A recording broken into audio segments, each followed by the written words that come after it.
Hello and welcome. My name is Paul Berserker01, Batman Shelley, your humble host and space bartender here at the Astropub, your space bar at the end of the universe. Sit back, relax, enjoy the show. We got a good one for you. My name's welcome to the Office Hours. This is a Yap Yappin' stream where we talk about Star Citizen lore, news, and more.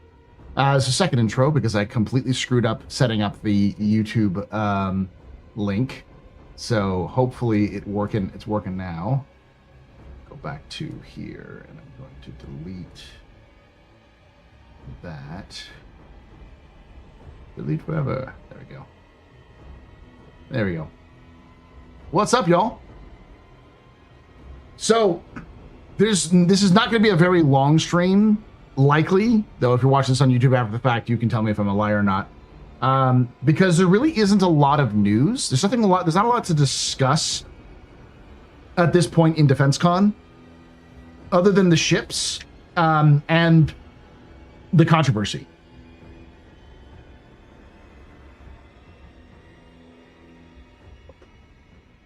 I'll send out a Discord notification. I haven't been using Discord notifications, mostly because I used to use a bot for it, and then that was only sending out bots. And I thought I was going to look into something else, and I never got around to it.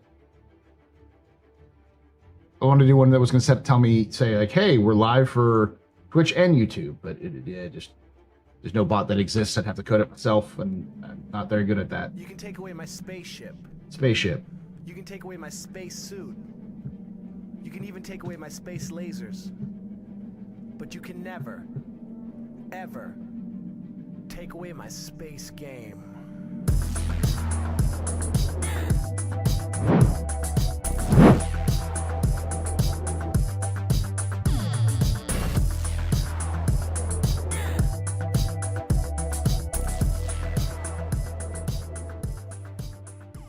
Hourglass Mage _ just resubscribed for 38 months. Morning, Paul.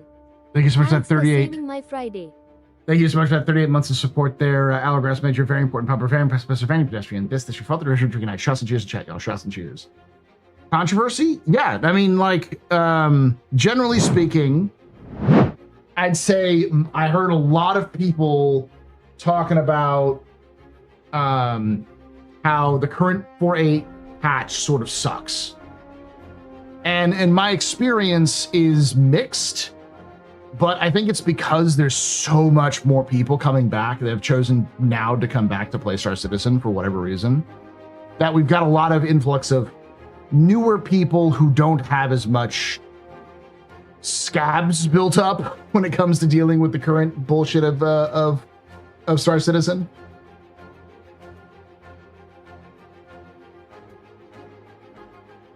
Hey, Paul Nelson. Callous, that's a better way of putting it. Calluses.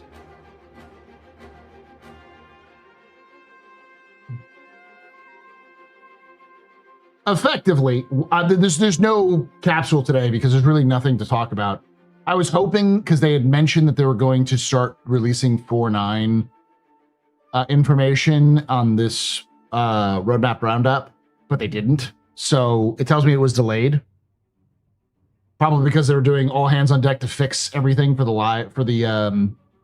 release of 4.8. So we'll probably get more information in 2 weeks, which is the beginning of June. June 3rd. So, which is also going to be when we get a monthly report. So it's going to be a bit of a dead time.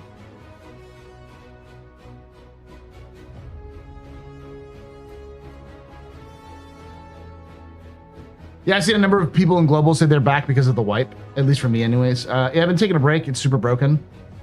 We've seen several patches much worse. We have. That's the thing, is that, like, it's functional, and I actually haven't seen a lot of the bullshit that people are talking about and also that usually happens. And the stuff that I have experienced was quickly patched with the hotfix, so it's like,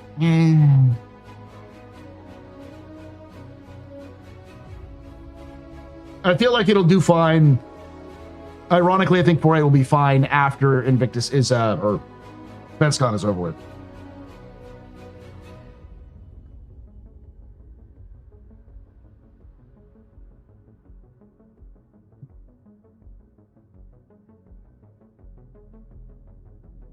I do want to hear your thoughts, though, chat. Because you all know my thoughts. Hey, Bobs, how you doing, bud? I love that partner badge right there. I heard about the Skitarii coming to Darktide. I did. I do miss some things about Texas. Well, Sonic is not just in Texas. It's all over the Southeast. But yeah.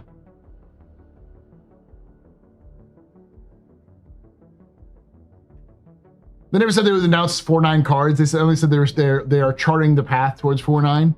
Yeah, they mentioned that they were going to release some of the first cards for 4.9, or they were planning on doing it, and then obviously didn't.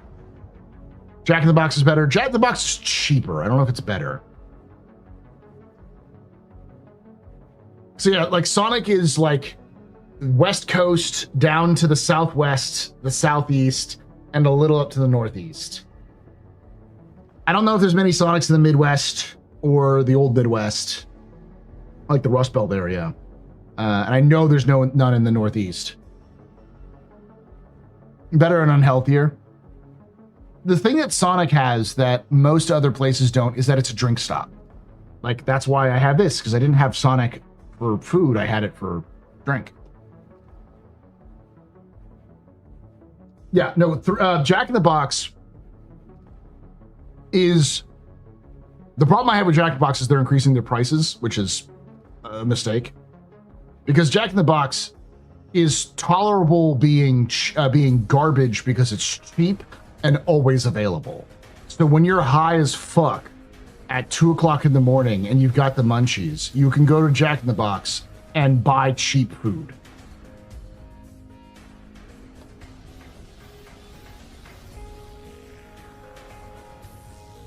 The reason why I have Sonic for today is Cam's birthday is tomorrow.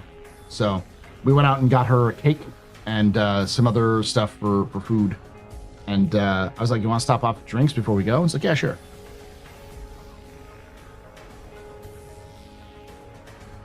I mean, I'm at the point of giving up for fast food because I know it's just going to get more expensive.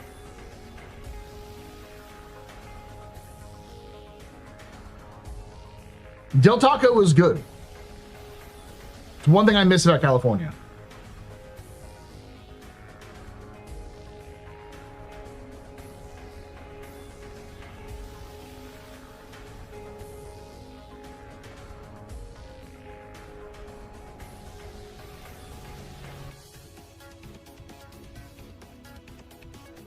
Thank you. Cam is my wife. My wife, my partner. The talented one, the author. Go buy her book. So when I say DefenseCon drama, I'm hesitant to completely be like it's a nothing burger because I know it's going to offend somebody, but I'm not going to say it's perfect because I know if I said it's perfect, someone would say Chris Roberts literally climbed out of the screen to punch me in the face. And it's like, I don't know what to say. Like the vibes don't feel like that in my way, but I also know that there just seems to be a lot of folks who are like screaming about shit that's like, why does it sound like 2022? Like, I don't know. It feels like the discourse that I've been hearing is stuff that I would have heard pre 4.0. Like people who completely missed last year. People are like, stop releasing ships and fix your game. And it's like, were you not here last year?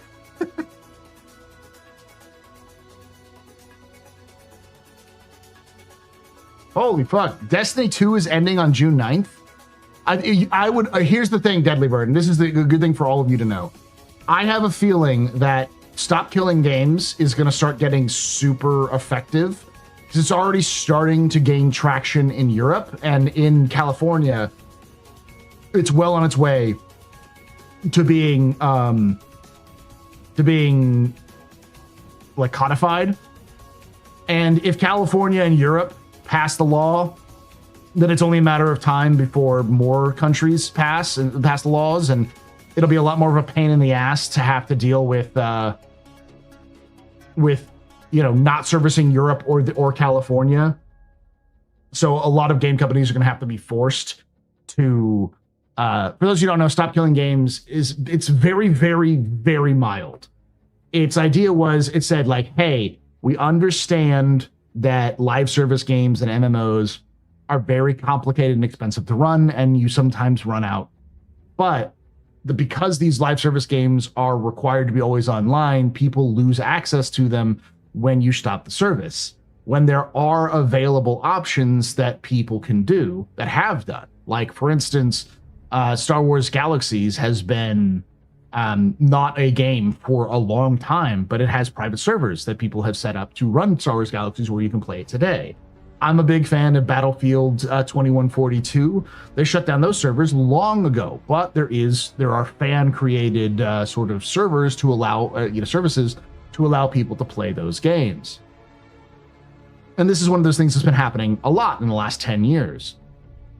So what Stop Killing Games says is trying to do is saying, hey, if you have a live service game, you need to have a plan for end of life, where you either make it free so other people can use the engine or use your source tools and support the game further, make an offline mode, or allow players to launch their own servers on their own once you have concluded life.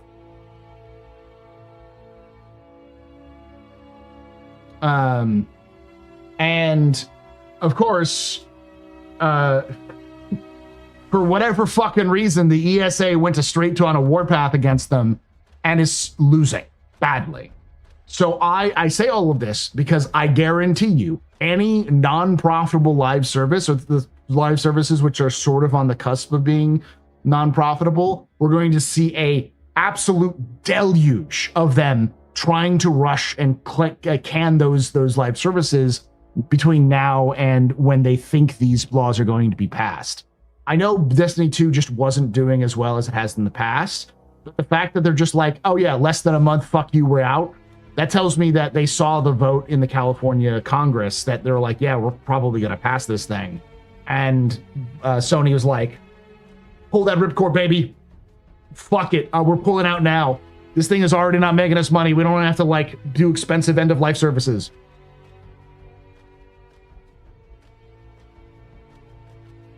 I found out that Ross and I are contemporaries. I had no idea, because for those of you who don't know, when I was much younger, I made Machinima. Ross was making Freeman's Mind when I was making Machinima. It's like, I fucking remember Freeman's Mind. That was great.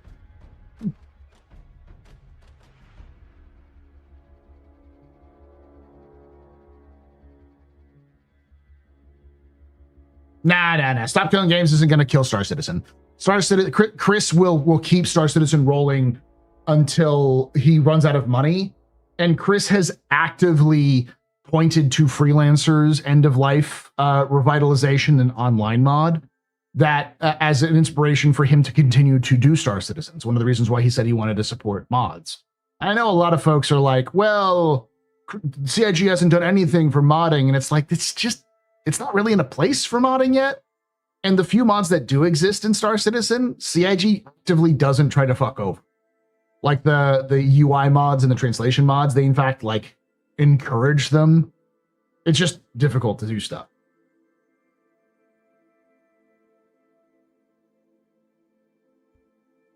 What I'm trying to say is there's going to be a lot of live service games that have small niche audiences, which will be suddenly pulled in the next year or year and a half.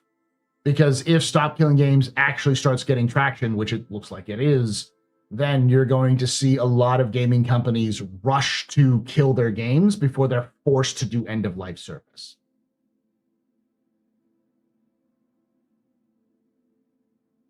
That won't kill all live service games, especially live service games that are very popular. Let's say expensive, but like Fortnite and that kind of stuff, Star Citizen. But there will be a large number of them that will be canned before too long, especially the older ones that are still kind of hanging around. I'd expect like Vermintide and Vermintide 2. I think Vermintide 1's already shut down, but I wouldn't be surprised if Vermintide 2 is shut down. What's the World War Z game probably shut down, that kind of thing.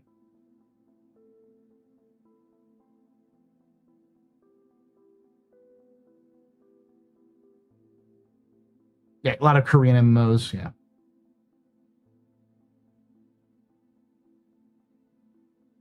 Star Citizen has too many microservices to be able to comply, in my opinion. I think CIG, well, here's the thing. We know Star Citizen works without those microservices because there were versions of Star Citizen that existed on single shard servers where the game server hosted everything. They were fucking awful and they barely ran, but they ran.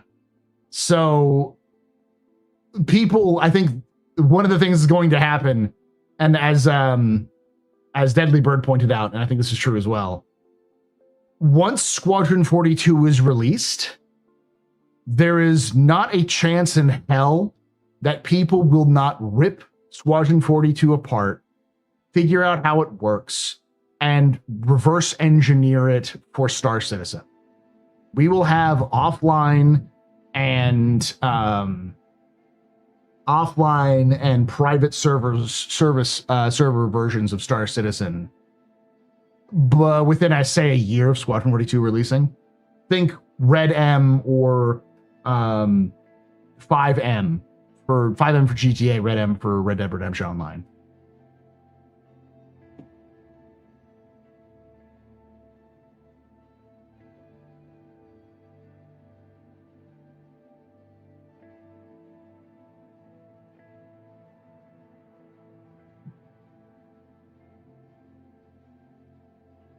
I think one of the things, if CIG doesn't fuck with it, one of the biggest things that could come out of an offline version of Star Citizen or a private server version of Star Citizen is roleplay. And seeing what has happened to GTA and pretty much any older game, once it loses its sweats, it keeps its role players. And the roleplay can be very engaging and very dramatic. And all you need is a decently run roleplay server from based on Star Citizen and a handful of popular streamers who do roleplay, and you would have a huge uptick in Star Citizen players. To give you the context, I don't know if he's still called Spaceboy, but me and Spaceboy had been friends well before he was named Spaceboy. Hey, and when he was starting off as a live streamer, Spaceboy has been a GTA RP fucking staple for, God, 7 years now. I first met him at TwitchCon, the first ever TwitchCon, and followed his rise up. He's a fantastic dude. And I've seen him do well. He's also played Star Citizen. I've seen him and all of his cohort play Star Citizen.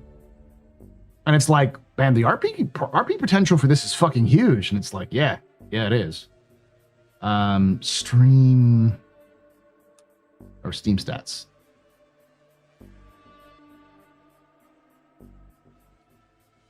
Steam charts. All right. Last I checked. Yeah, it's still the case. 5M has its own category on Steam charts, and 5M has 145,146 concurrent players. It is number 4 on Steam. 5M. So the mod that lets you play custom games of GTA 5 has more people playing it on Steam than GTA 5. This shows you how amazingly impressive it can be. Other ones up there are Rust, which has a large RP community. And then the other ones are either typical ones like new releases like Forza, or like Counter-Strike, Dota, PUBG.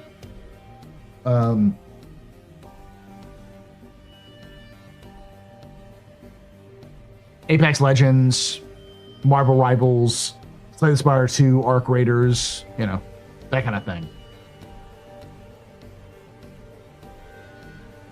VR chat is number 25. DayZ has a ton of RP. I used to do a lot of DayZ RP before I was streaming. So like my point being generally that if CIG doesn't fuck with it, then there's a huge potential for Star Citizen roleplay or Star Citizen offline mode / private server mode. And I know the microservices would be a very complicated thing to do.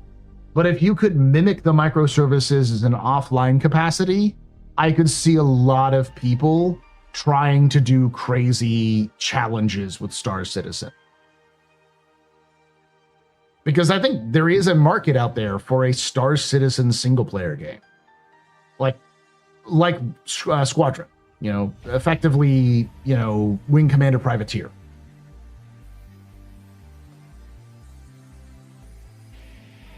Roleplay can be fun. Have spent more few hours in Gmod RP. It's cool once in a while, but people take it way too far to. Like DayZ 2 Arma DayZ, like Arma 2 DayZ. Yeah, no, I used to do that. I'm an old Bean Bandit. I used to play DayZ like the original mod, but the game itself is also pretty popular. Those are generally listed though. Yeah, usually they are. I think it's one of the things that we're missing in this game is that makes it feel kind of hollow is the lack of roleplay. I was around it for the old style mucks and with thousands. I mean, even Eve has role players. It's just a matter of like getting those people involved.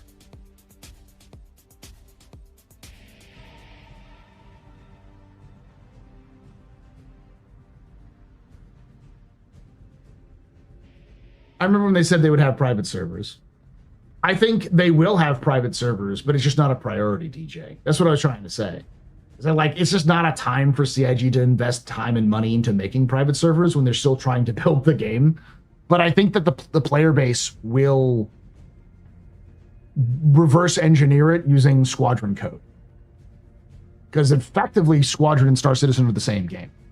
The major reason why we're not getting certain aspects from Squadron faster is because A, they're testing it for the changes between multiplayer and single player, and B, it's a lot more complicated to release a feature for a game like Squadron or for a game like Star Citizen than it is Squadron because of the online stuff.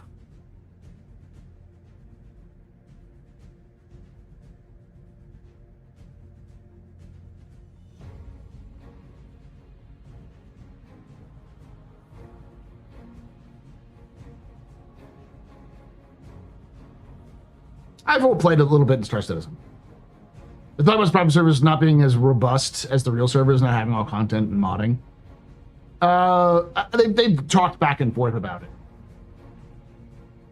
I think by like 2015, 2016, they kind of understood more about what Star Citizen was going to be, and they're like, yeah, we can let you modify and do stuff like custom servers, but it's nowhere near going to be as in depth as the verse, as like the full open world. Final Fantasy 14 has RPers. Yeah.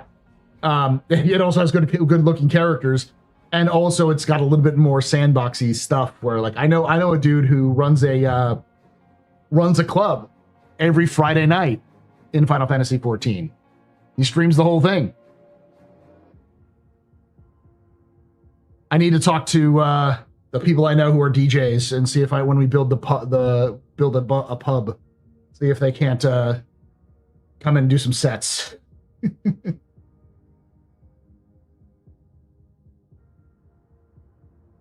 Did Rubik's Raptor do Star Citizen roleplay? I know he did Arma roleplay, and then that sort of developed into what he does now. But I don't think he does. I don't think he's touched Star Citizen in forever. His old series, the series that he got started with, used Squadron 42 music as the outro for it.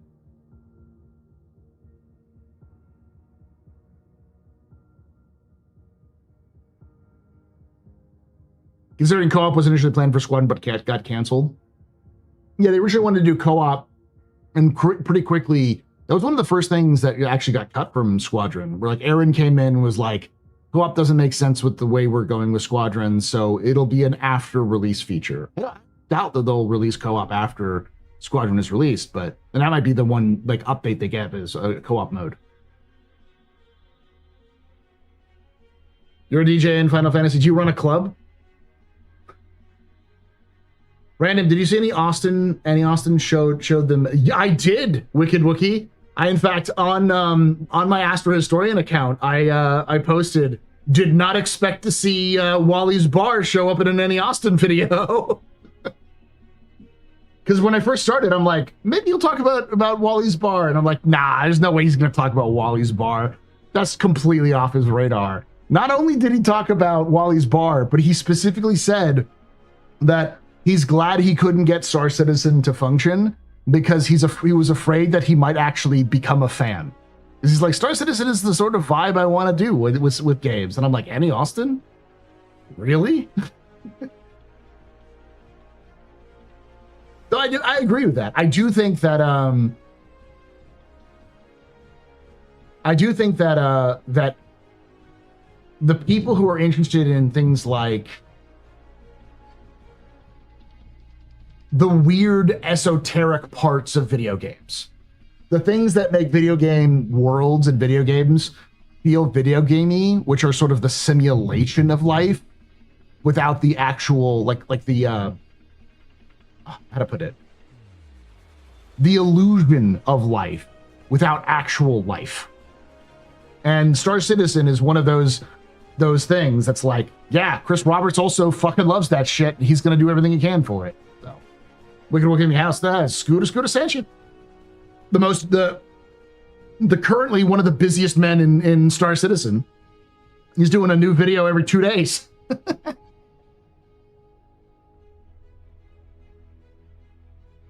You posted, you showed him around? Yeah.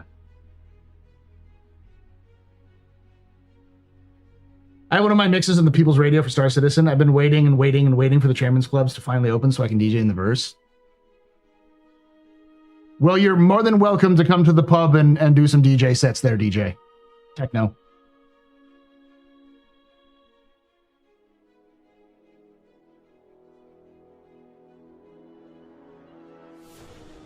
If you want to know what Star Citizen needs, look up Natasha Karinsky from Battletech.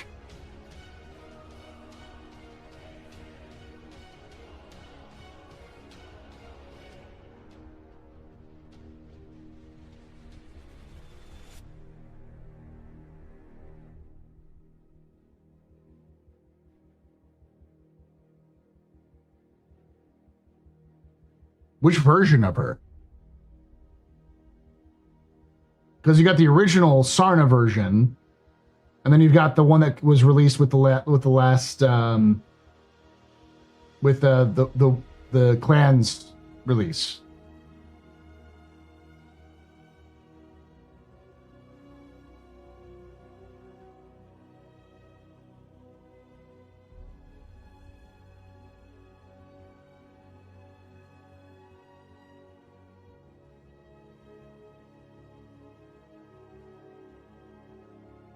Yeah, the Black Widow.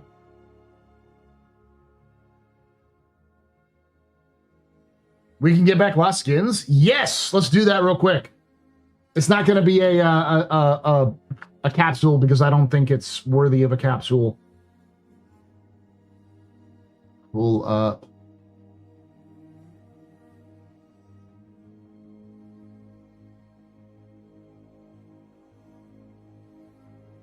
So, this was posted by the one and only Waka.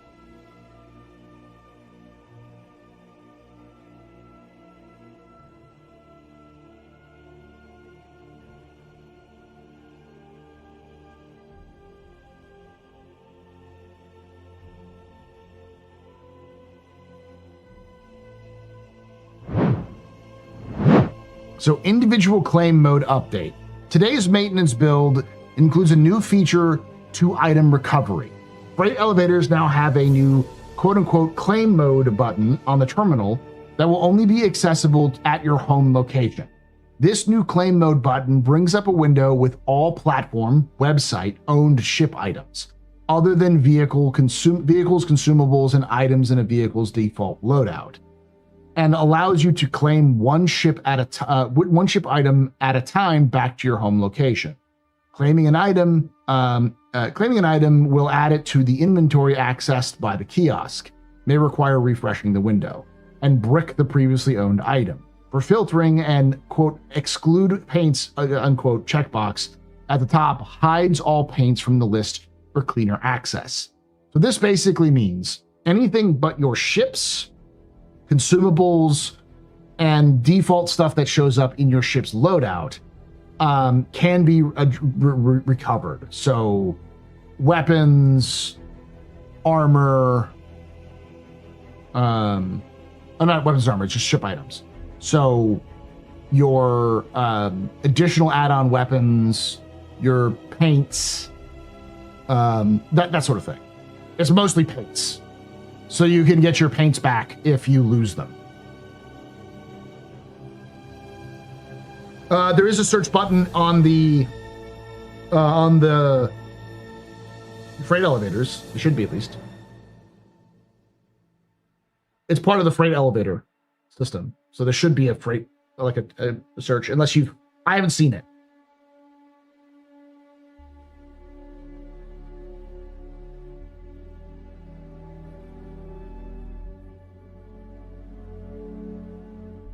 Could you explain what you meant by Star Citizen writes its history different from other games, books, and movies? Does that make Star Citizen's universe more believable to you? Kind of. So the best way to describe it is its approach to making the game in the first place. When you make a video game, let's just say Halo. Halo was never intended to be anything than a video game. It was supposed to bring you into this universe, get you up to running about the upper levels. You're fighting a war against the Covenant. The Covenant are these different species. They're fighting you for some reason. You don't really know why. You get some religious references here and there. They're looking for a weapon. Cortana sends you out to go recover the weapon because she finds out what it really is and wants to stop Keyes from unleashing the Flood. You show up, unleash the Flood, find out that the Forerunners who built the Halo in the first place have their... So there's like some light background story, but all you really need to know is the Forerunners exist. They built the Halos to contain the Flood, and the Halos activate to kill all the Flood's food. And the humans and Covenant are at war, and it's bad. You don't need to know anything else, and it was never intended to be on that. However, Eric Nyland was hired to write a bunch of stories for the Halo universe because they had some basic ideas in the background of what the universe was going to be. So he wrote the first book in the series, Fall of Reach, and then the third book, which was First Strike, which takes place after the games. And there was, I forgot who wrote, someone wrote the actual novelization of the games, which is called The Flood. That's fine. But Halo was never meant to go more than a game. So when it became Halo 2, then they started to have to build more story and they had to start explaining things. And so they started to expand the world more, and then they have to expand the IP more. And as a result, you're seeing basically a universe being created in fits and starts around things that were never intended, load-bearing restraints that were never intended to hold an entire universe together. Star Trek and Star Wars have the similar problem. The Star Wars is much more egregious than Star Trek, because Star Trek is very keen to just kind of go, fuck it, we don't give a shit, retcon. Rather than trying to explain everything. Star Citizen, its approach to making its universe and lore is make a very basic timeline, make a very basic functions. Like, these are the things that you need to understand. So they built out sort of like a foundation. They actually poured the foundation first that they were going to put all of their stories on top of. So instead of just making a neat house and then expanding that house out, and now that original house is holding up the whole goddamn structure, you're pouring some concrete into a foundation. It's a massive fucking foundation, but you need it to be able to prop up all the massive shit you're about to build on top of it. as a result, there's almost nothing that they can't do with the Star Citizen IP. They want to make a horror game? You could make a horror game in the Star Citizen universe. You want to make a mystery, a romance, like just games, books, television, movies, anything in the Star Citizen universe could be turned into its own sort of spin-off. It's very similar to the Cyberpunk universe because, again, it was created as a TTRPG, so it had to have a lot of these bigger elements already explained in order for people to play the TTRPG. And then we see Cyberpunk 2077, and people are like, I remember when I did my video on the Cyberpunk lore, people were like, how the fuck do you know all of this? The game isn't even out yet. And I'm like, I've been playing the fucking TTRPG it's based off of for like 20 years, guys. Well, even before that. I literally met the man who wrote it when no one knew who he was.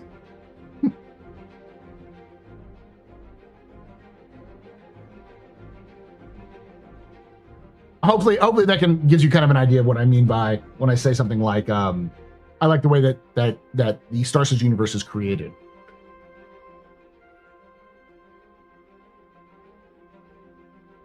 Did not know it was a TTRPG. It was a fairly popular TTRPG. It was Cyberpunk 2020. I think it was the first one. I don't think it was called Cyberpunk originally. I think it was called Cyberpunk 2020. And then they did Cyberpunk,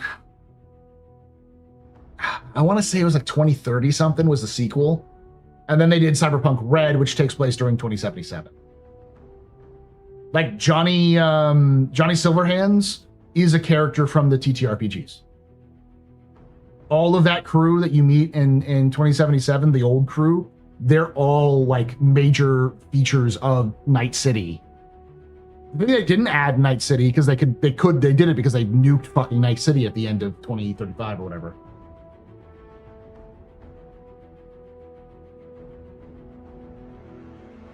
So you liking Star Citizen is like a seal of quality? I don't fucking know, man. What I was trying to say, because somebody was asking me questions why I like that, is just why I like it. You can take it or leave it. You don't have to believe I'm just a guy who likes things and dislikes others. So it's entirely up to you. You can take it or leave it with my opinion. 2020 was the second edition, I think? Okay.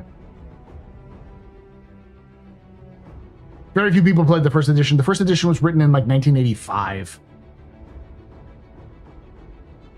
It was a very niche, popular, like heavily local to California, the Bay Area sort of experience, if I remember correctly. Yeah, Cyberpunk kicked off in the 90s, or right around when Shadowrun came out.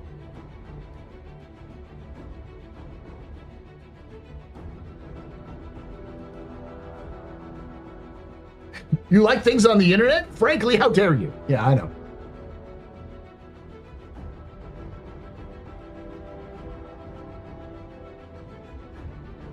How do you clean up all the bricked items like paint now? Toss them.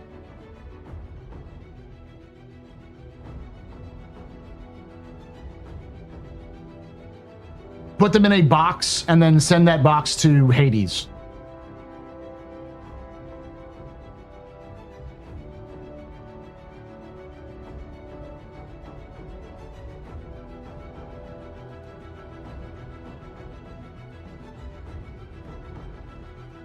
Regarding the new claim mode, does anyone know if it includes Idris TK kits? I just melted and used 2 buybacks to get those back after the game borked them.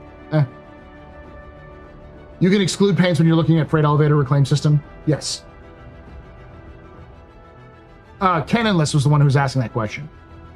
So hopefully that helps you understand my point there, Canonless.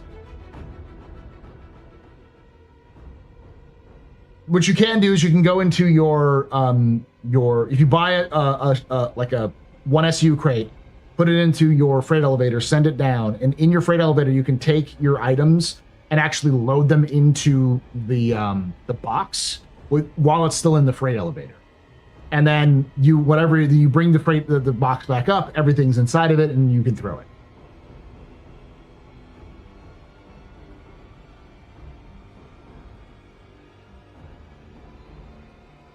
Speaking of Halo, have you seen any of the rejected shotgun stuff?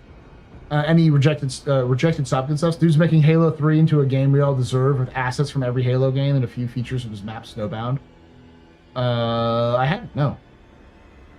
Do you think we'll hear about Squadron 42 soon? Man, I fucking hope. Use the inventory kiosk, not the elevator? Okay, that's a good way of putting it. Okay.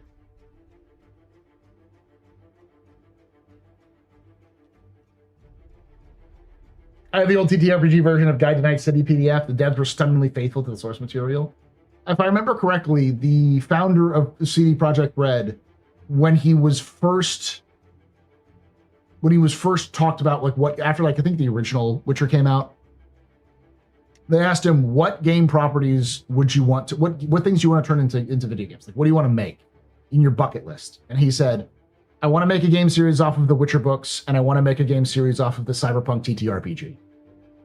Those are his 2 bucket lists, which is very hyper specific because, I mean, he's Polish, so the Witcher books are sort of like a popular fantasy book in Poland. But Cyberpunk TTRPG, I feel like that came out of nowhere for a Polish developer. It does make a lot of sense in terms of, like, people from Eastern Europe really liking the Cyberpunk aesthetic, because it definitely, like, co-ops a lot of that raw 80s feel.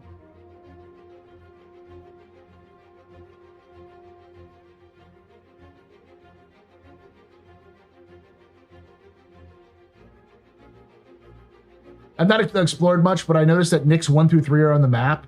Now, are they accessible? No. There is no Nyx 4. There's only 3 Nyxes. There's only 3 planets in the Nyx system. Nyx 1, Nyx 2, and Nyx 3.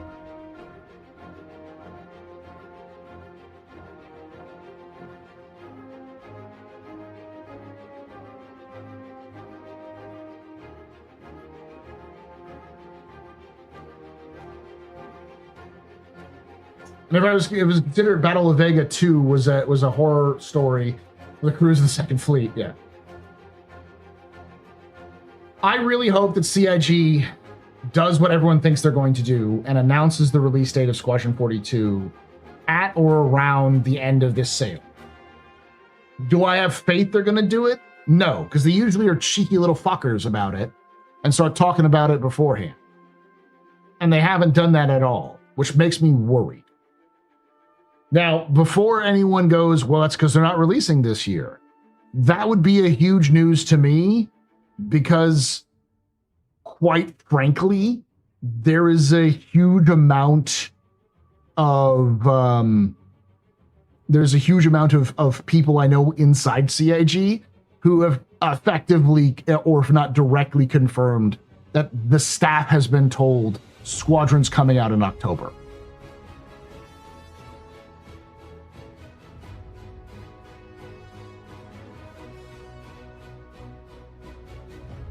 So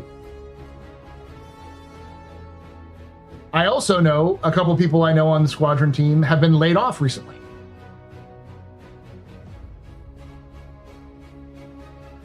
So generally you have those sorts of layoffs because when you finish up a product, they, if you're no longer needed long-term, they try to move you to another project, but they can't, they let you go.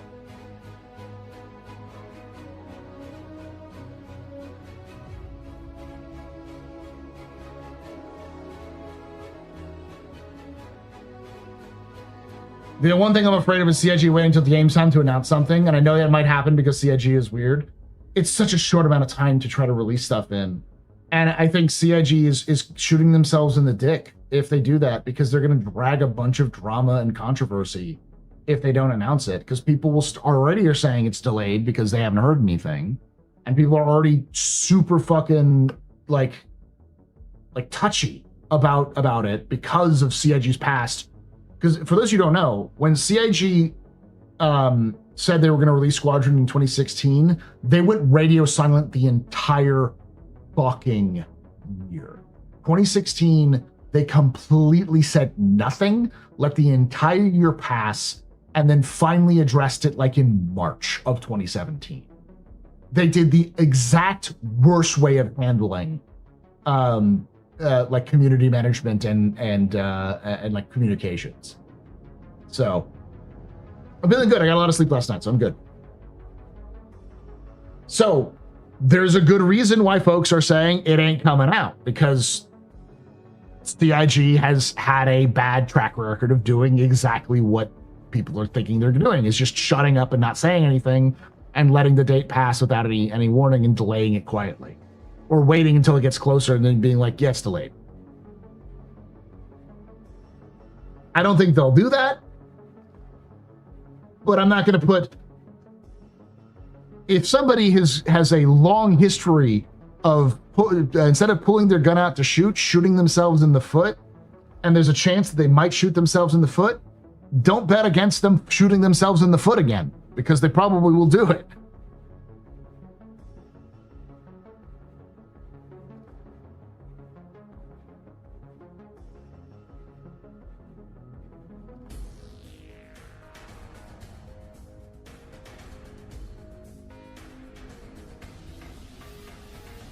So was that video I saw of Chris talking about delaying it because of GTA 6 release a fake? What video? There was an interview that Chris did with a specific game company, but that interview was done in February, and the direct quote was something like, "We're playing it by ear because of the same thing that everyone's worried about." And that interview was when Chris was in Australia for that big event with why am I blanking on the name? With Apple Esports. He did a bunch of interviews in Australia when he did that, and a lot of them, for whatever reason, are coming out in like April when they were done in February. Like, I did not get confirmation that Squadron 42 was told internally that it's coming out in October until like a month or two ago. So in February, he legitimately didn't know when it was coming out. The staff was told probably in March or April, yeah, this is when we're doing it.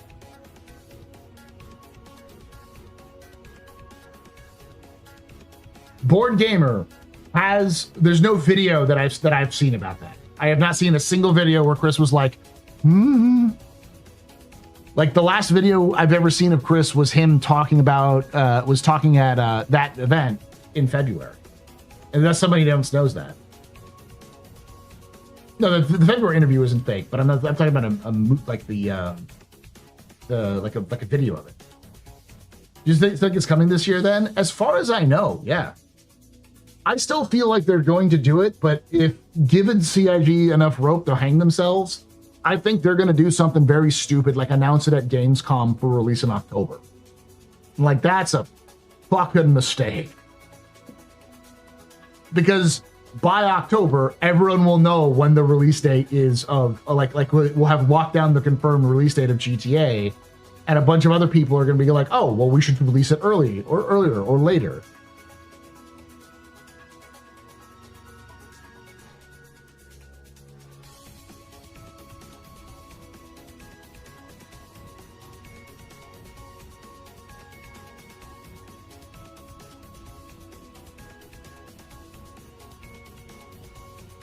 Yeah, we don't hear about Squad 42 release date this week or next. I'm not going to be happy. I think, and this isn't me being like, oh, well, CIG is awful and evil and whatever. It's more of a, I don't trust CIG's marketing department to know what the fuck they're doing, because they've never released a game before. So they don't know the patterns. I don't think they have any activations. Anyone at CIG's marketing team, I don't think I've seen a single person at CIG's marketing team who currently works there who has released a product, not just a video game, but any product.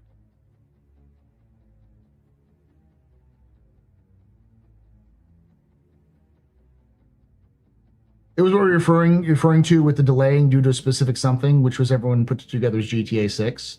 Yeah, that was an interview that was released recently, but the interview itself was done back in February.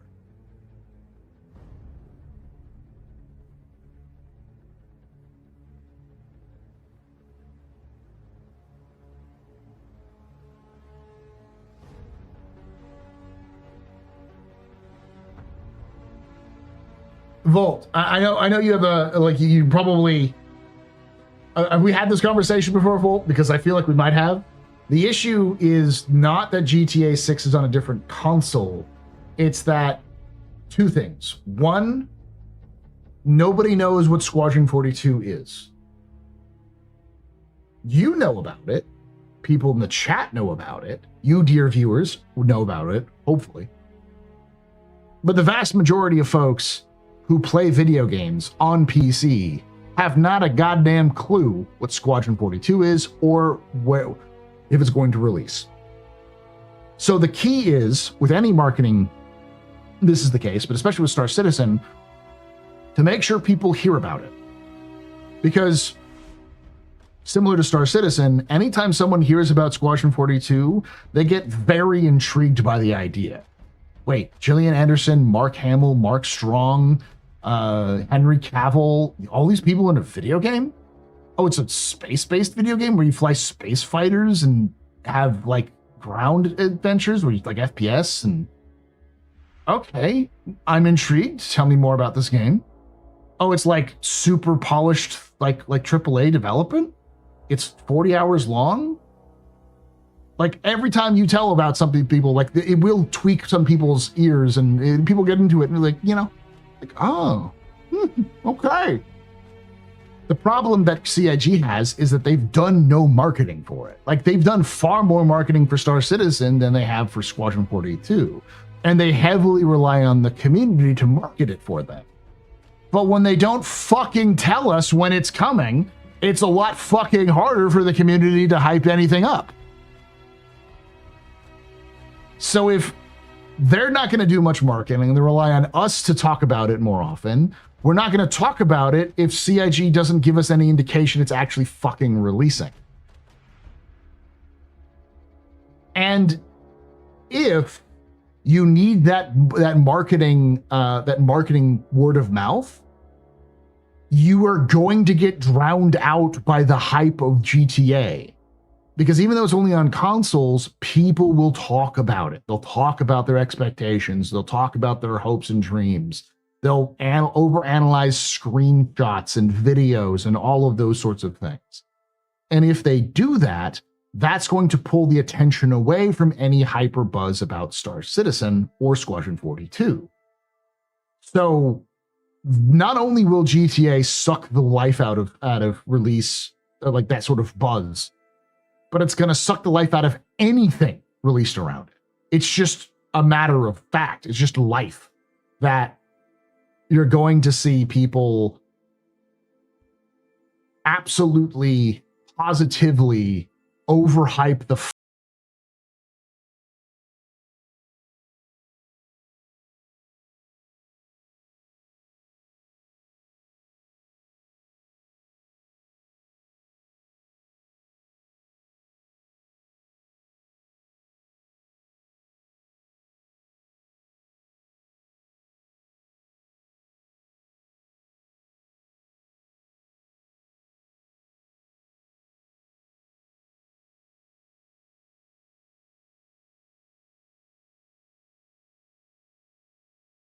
Welcome from Locust Stream. My name is Paul Berserker One Batman Shelley, your humble host and space bartender here at the Astropub, your space bar at the end of the universe. Sit back, relax, enjoy the show. We got a good one for you. Wait for it. You can take away my spaceship. Spaceship. You can take away my space suit. Suit. You can even take away my space lasers. But you can never, ever take away my space game.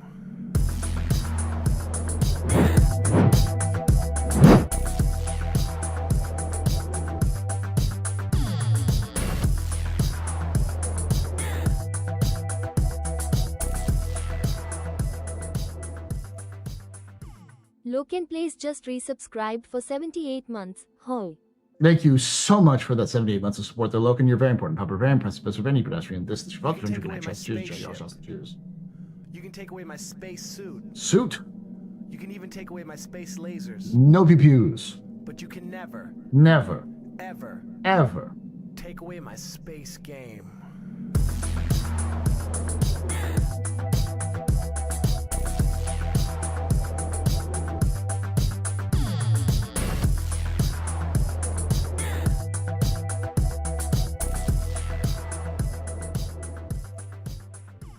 Bonsai just resubscribed for 14 months. Thanks for that 14 months to support their band site. You're very important, Papa. Very impressive, very pedestrian. This is your father drinking at Shots and Cheers and chat, y'all. Shots and Take away my Cheers. spaceship. Spaceship.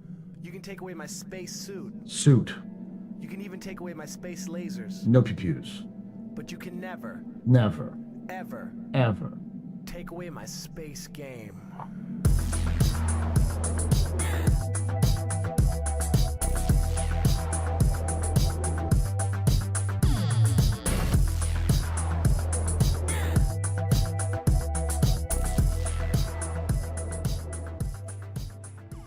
Trouble Magnet just resubscribed for 100 months. 100 months! Thank you so much for that. 100 months of support. You're very important, Papa. Very impressive, very pedestrian. This is your father drinking at Shots and Cheers and chat, y'all. Shots and Cheers. That's a good way of putting it. We're talking about the importance of CIG announcing a release date sooner rather than later.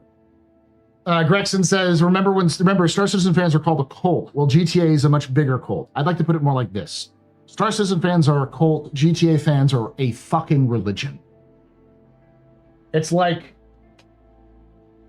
a group of well-meaning hippies versus the Catholic fucking church.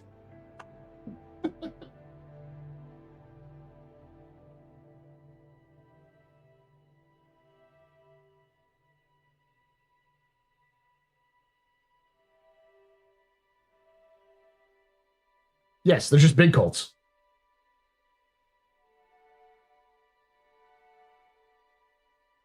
Guys, I think you're all missing the point. The point isn't whether if you like GTA 6 or if other people like GTA 6. The point is that just like Starfield, GTA 6 is going to get a lot of attention from media, from influencers, from social media, everywhere. And it's an established brand, and this is probably going to be one of the biggest releases of video games in the history of video games. Like the likelihood of GTA 6 making $1 billion in the first week of its release is pretty high. It doesn't matter if it's on console or PC. The point is that it has established itself as a cultural phenomenon. And a lighter degree has happened with Starfield. Before everyone was like, oh, well, I don't like Starfield. Everyone was hyping the shit out of Starfield on its lead up to release. I remember because I said specifically, I'm concerned about Starfield because the press X to land thing showed up in one of the Starfield previews. And I was watching the preview live with Space Tomato. And I'm like, I think I know how this is going to work. It's going to be procedurally generated where you land in one spot, and then when you take off and you try to land in the same spot, it'll be a completely different generation. It's not a full planet generation like Star Citizen because of that press X to land. And I said that, Space Tomato said, yeah, that sounds right. And I remember one of the top upvoted comments was, you all are a bunch of Star Citizen fanboys.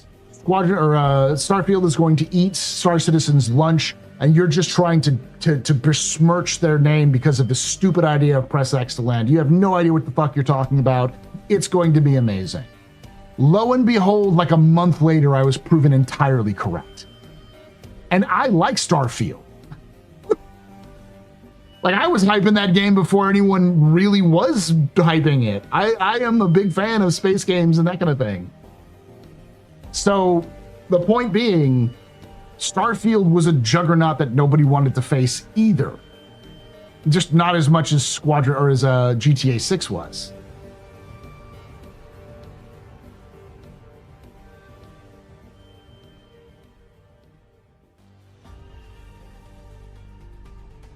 What's a Starfield?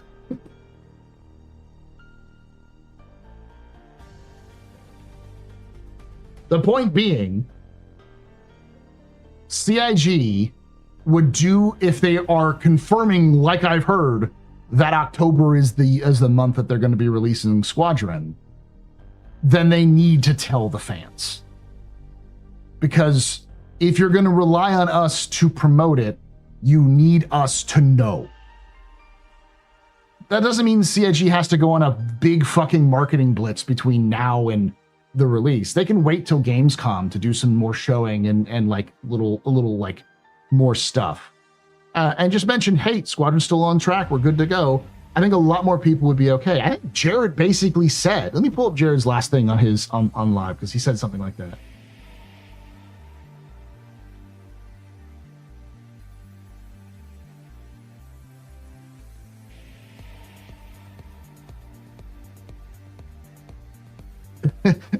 It's very funny that you're swearing gets caught by the auto mod, but I swear like a sailor when I'm on here, to the point where I've gotten many people being like, why do you swear so much? It's like, because I don't get to swear at work.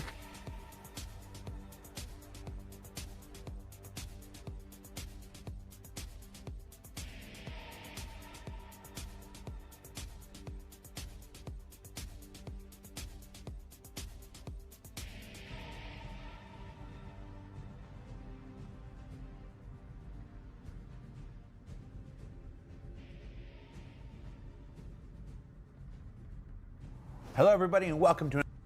No, that's not it. Was that the end of that one? I remember Jared sat down and said, these are the plans for the future before for the end of this was it the life? No.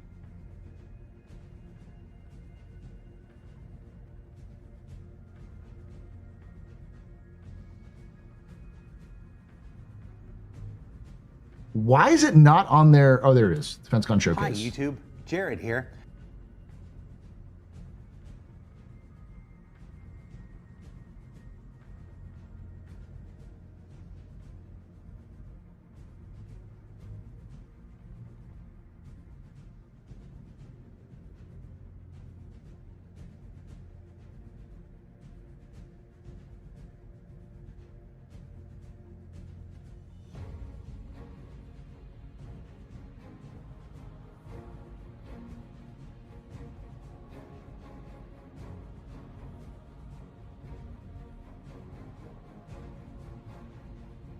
Was that in the 4.8? Pull that up. 4.8 patch May report. is known for combat in the Star Citizen universe, or at the very least,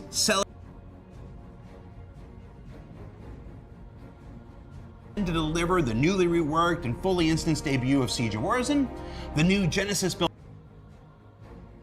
That there's a lot going on in 4.8. And like 4.7 before it, this also extends to the weeks after release, with additional Defend location missions coming in 4.8.1, some Alien Week festivities in 4.8.2, and if you haven't heard, the return of Xenothreat in 4.8.3. These guys just really don't care for those pro-alien celebrations. Kind of. All in all, next week's patch is chock full of content that'll carry us through to 4.9 in July, all led by TSG and DefenseCon. And in that new DefenseCon spirit of sharing things early, let's carry that over and talk about the rest of 2026 for a bit. Now, throughout the remainder of this year, we intend to deliver the newly reworked and fully instanced debut of Siege of Warzone, the new Genesis-built planets of the Nyx system, Starware and Starchitect goodness, the enormous multi-staged instance Municipal Works operation, a whole bunch of new ships and vehicles and additional gameplay features and quality of life improvements. There's an Apex $7 car that can literally pop its head out at any moment. And of course, as if anybody could forget, Squadron 42. There's a lot we got going on for the remainder of this year. So why would Jared make this comment 2 weeks ago on May 7th, 2026, if there was suddenly going to delay start a Squadron? So like, my point being, it's very, very much like CIG does know when the date is. The people I've been hearing who've been saying the month are in fact correct, and it's October. That is one of those, like, there is no confirmation. This is trust me, bro sources. And if it does come out that I'm right, I want to be told. I want people to know that I said it well before. And it needs to be, but I just think it needs to be announced soon. It needs to be announced sooner rather than later, because it's clear that CIG has no desire to promote the game extensively until they get close to the release. Why make that comment, especially after his last wavering comment got so much shit? Yeah, exactly.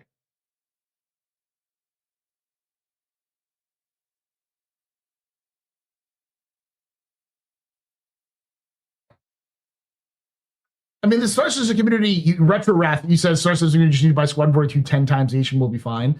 The Star Citizen community will do that. They will absolutely do that. Like, do not put it past the Star Citizen community to buy a copy of Star Citizen on every platform they own.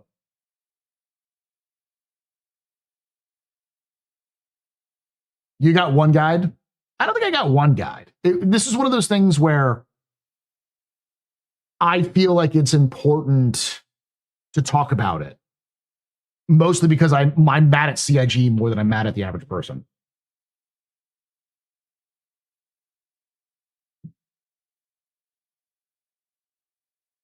Heyo, I saw my $20 Star Citizen version of Squadron 42. Fuck yeah.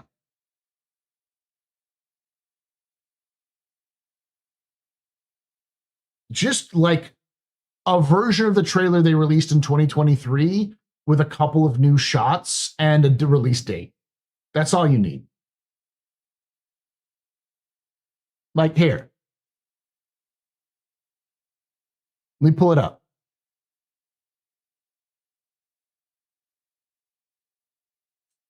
I don't think they ever released a standalone version of it.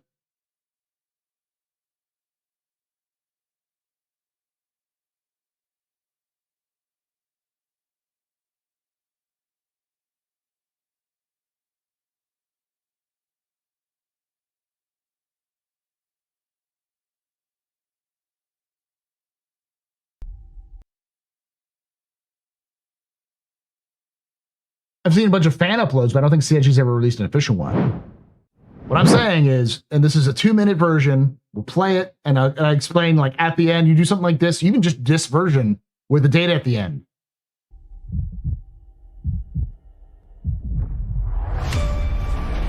I do solemnly pledge, mind and body, I will defend the Empire with my life. Your application to the Flight Academy has been reconsidered. Captain McLaren had submitted a letter of recommendation on your behalf before the battle. Hey, it's fine. It's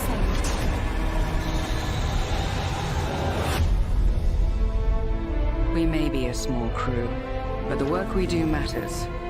Welcome to the Stanton. I'm Eugene Morrow. I'm Petty Officer Webster, Chief Mechanic. This will be your new home. We got you flying with Lieutenant Commander Colton. He's one of our best. Sir, Who the hell are you? I'm your new wingman, sir. The name's... You want me to learn your name? You live long enough for me to care. Baron Actual, you're clear to launch. Launching in 3, 2, 1.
Replace that with a date, and you're done. This is 2 years old.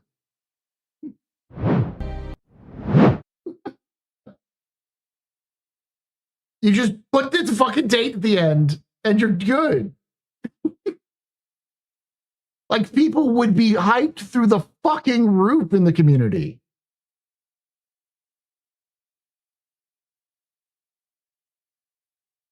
Question, do you think the Crucible's Loner will eventually be updated to the Ironclad Assault, as there's currently the best match? I think, yes, if you beat CIG up about the head about enough time, they will. It probably doesn't look like that anymore. It probably looks better, honestly.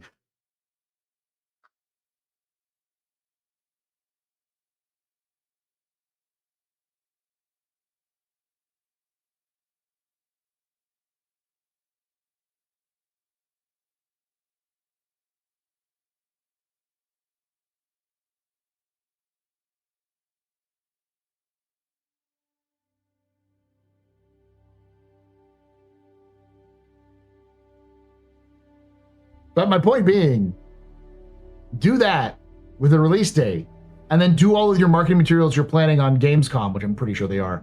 Like the big push you're doing between Gamescom and October. And throughout the summer, you're not going to get people bemoaning you for not selling us when the fucking date is. They're going to be like, I'm fucking ready. Let's fucking go. And you're going to have people telling their friends, hey, remember that game I was telling you about like so many years ago that was really buggy, you didn't like it? Yeah, well, there's a single player version they're releasing. There's a single player game they're releasing in that universe. It's coming out in October. Take a look at this trailer. And people will be like, fuck yeah, that looks cool as shit. You know? I have no idea. This is all vibes. There's no actual information that I've been able to pull. But deep in my heart, what I'm afraid of is CIG announcing it, not announcing it, or like waiting for fucking Gamescom to announce it.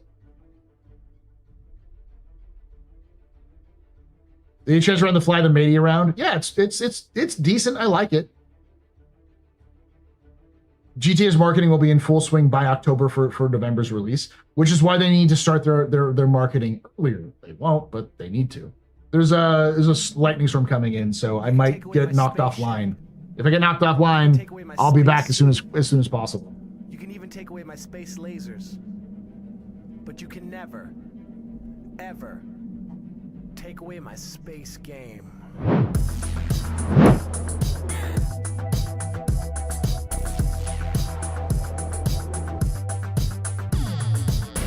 Send that lightning this way.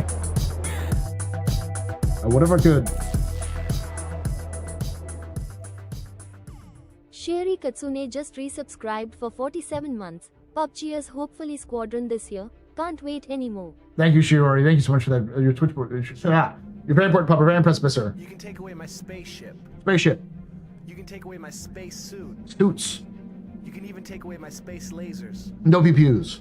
But you can never, ever take away my space game.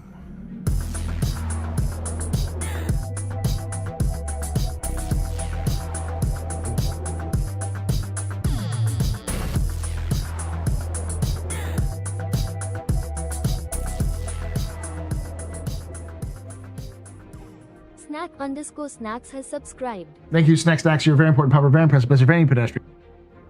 You rock. Shots and cheers in chat, y'all. Shots and cheers. Welcome. SGF's been in person. What's SGF? Oh, Summer Game Fest.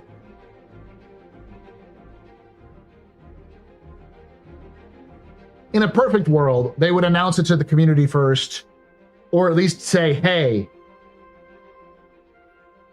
come to Summer Games Fest. We're going to do a big announcement on Summer Games Fest about the release date this year. And then announce it at the Summer Games Fest. Because I think if you tip the hand of the community to go watch it on Summer Games Fest's live stream, then the community would show up in big numbers and be like, yeah, I'll hold the line, you know?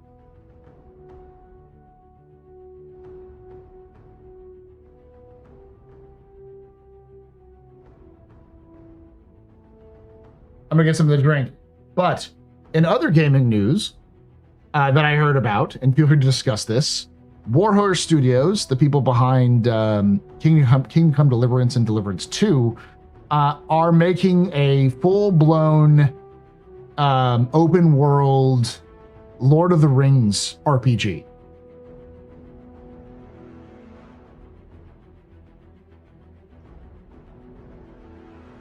Which is crazy.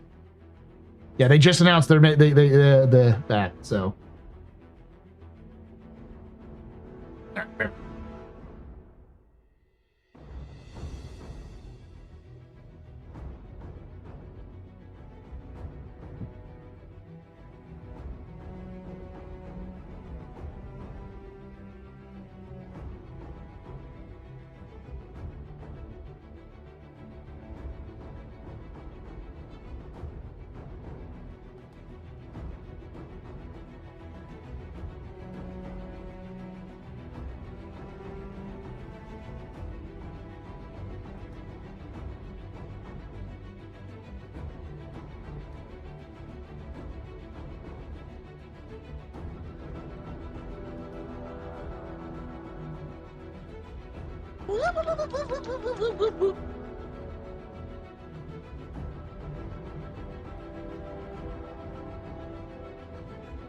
Weapons free, y'all.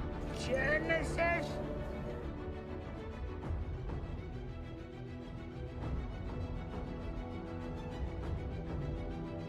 Barcelona! Barcelona!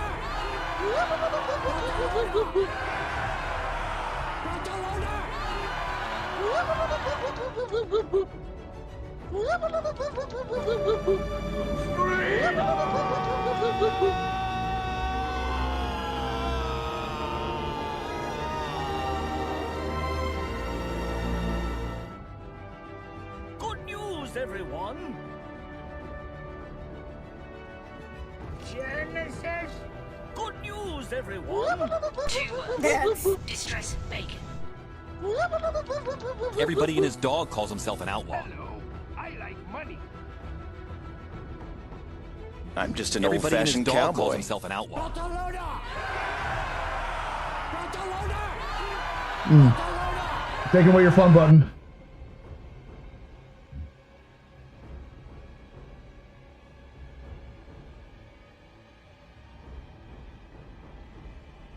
Almost certainly the Lord of the Rings,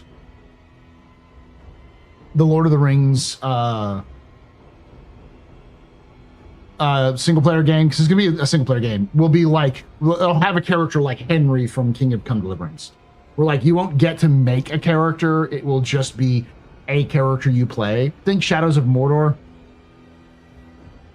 where you're a character and you're telling a story, but it's going to be an open world, so that some of that story is going to be more flexible.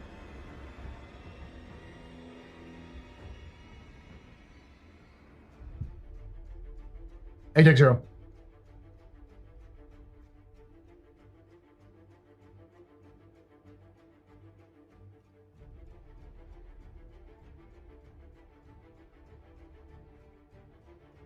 Someone asked if the new patch does work. The hotfix was working pretty well last I played.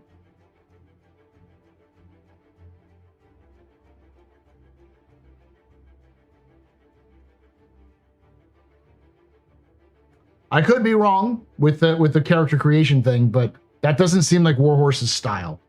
So, patch today broke lots again. What do you mean by broke lots?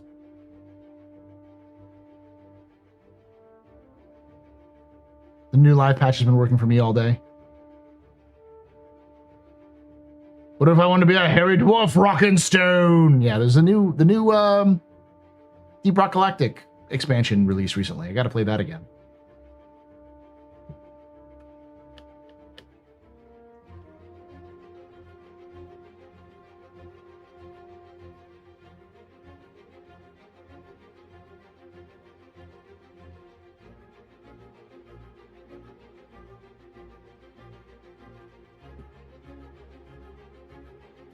What were the issues you were having, Sergeant Perry? Stuck at work, can't play. You'll get to play this weekend, hopefully. Rockin' stone to the bone. You got the undershoot bug when I didn't have it yesterday? What's the undershoot bug?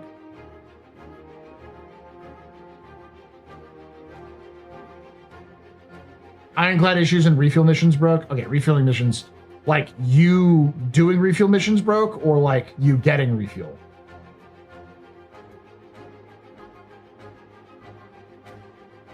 We were doing org combat missions and had no major problem for like 4 to 5 hours. Star Citizen in a fucking nutshell. Half the community is like, this is the best game I've ever played, and the other half of the community is staring into the jaws of hell for some fucking reason. Undersuit gets stuck on you and you can't remove it or equip anything.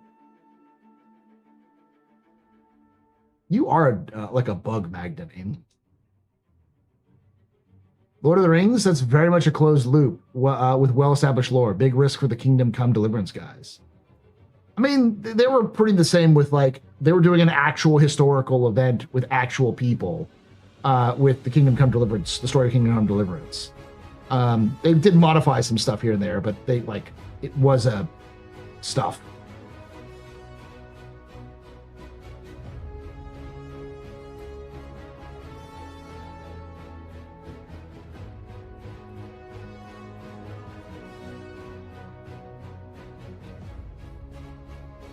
Yeah, the ironclad's been broken for a very long time.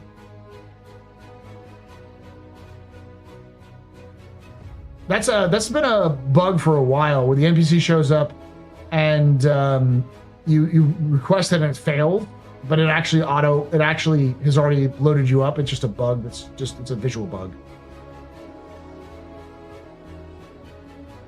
Trek needs to recall the ship and fix it. Drake? Recall? No. Asgard quantum fuel is fixed. I did wonder why it was so low. Just restructured my fleet for the 100th time.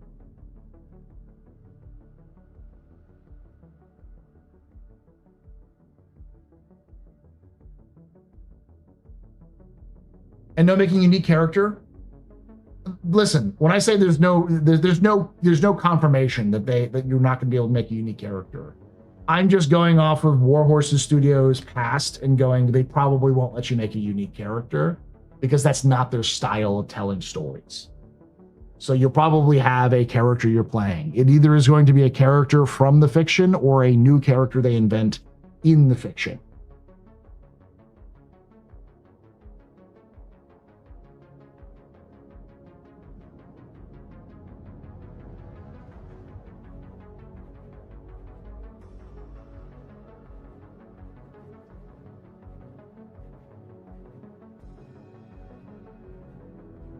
Also, we don't know their version of CryEngine had a proper character creator yet.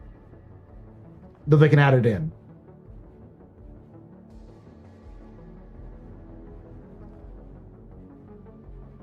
You can also do a multi-character story. Yeah, there's a lot of things they could do. I'm basing off of what they've already done. I think they'll stick to their guns, using the same engine and techniques they used for Kingdom Come Deliverance 2, and just making a Kingdom Come Deliverance 2 in Middle-earth. We believe the next paradigm shift for humanity is the creation of a resilient, perpetually expanding spacefaring civilization that drives continuous innovation across new frontiers, ultimately propelling us to Kardashev Type 2 status. We believe we are capable of unlocking an era of unprecedented economic expansion, while also contributing to the safeguards of humanity's future against existential risk. Thank you for the bits. What is that from?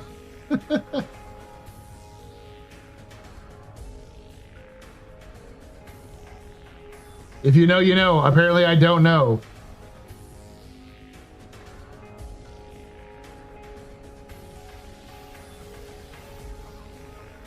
Oh, fuck.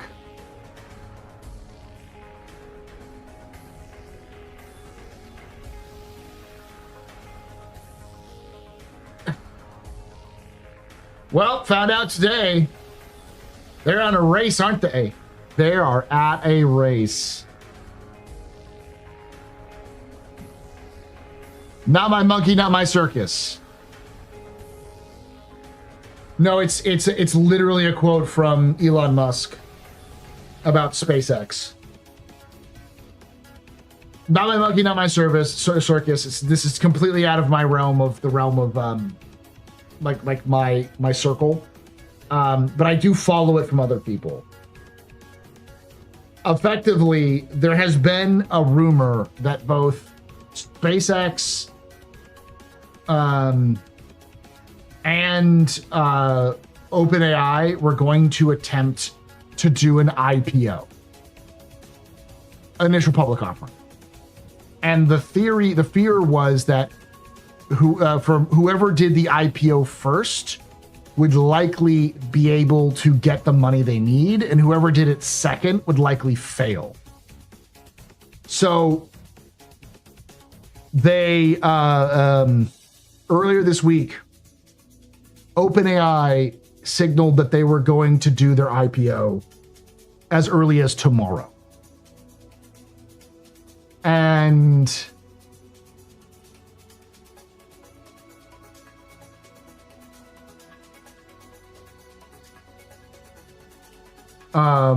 SpaceX filed its IPO today.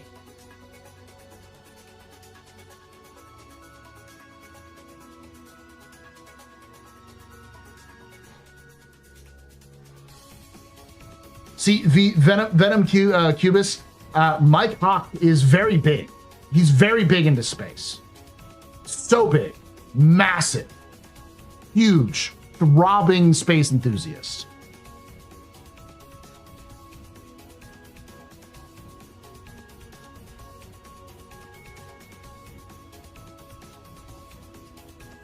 So I was responding to a great troll question from YouTube chat.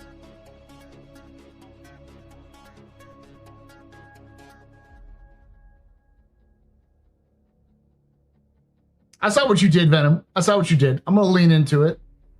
Everyone knows about Mike Hawk being so big into space.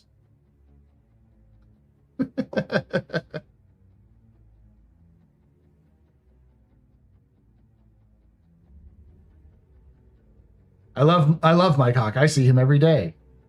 He's such a good fellow too. He waves to you every morning, doesn't he? Bank claim kiosk, yes. So you can now, in the latest hotfix, you can go to your freight elevator, and there's a section that's called like claim or something like that, and not claims, and it'll let you claim paints, skins that if your skins get swallowed up by the game for whatever reason.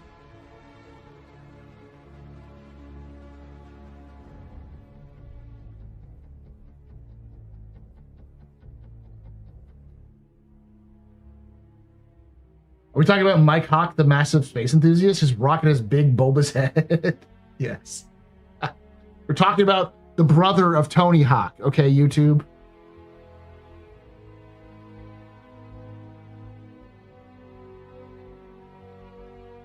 It'll let me? What do you mean let you? I mean like, yeah, it'll allow you to.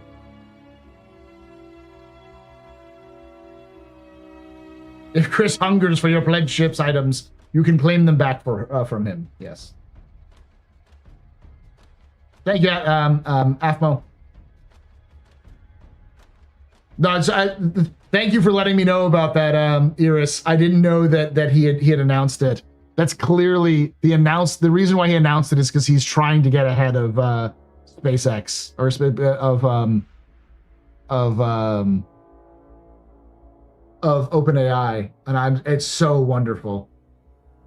I'm not going to go into the details of it. The reason why I think it's so wonderful because it's so much drama. It's two rich dicks trying to fight each other because they're trying to figure out if they can, either one can make the most money because they're going to be the biggest IPO in human history. Both of them are going to be going for $1 trillion. And they're afraid if one goes first, they will reach their $1 trillion goal, while the other one, there just won't be enough money in the market for people to buy both.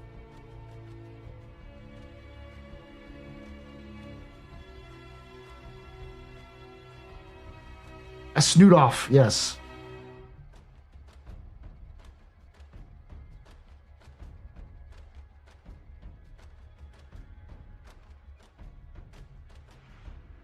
The reason why I think it's funnier is because one of them will fail, and it doesn't matter who fails because it'll still be funny.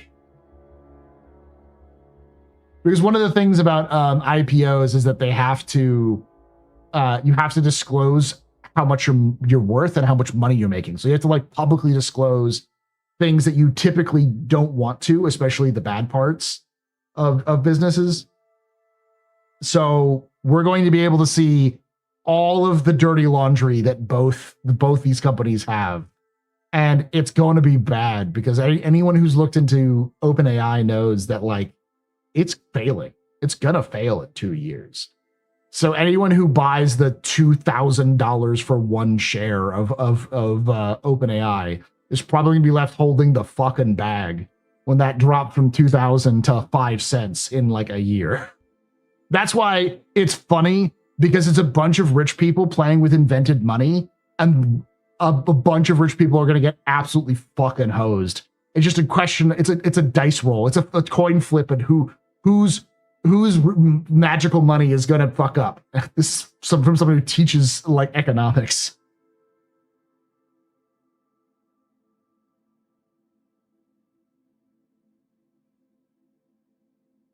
Anyway, getting back to the other.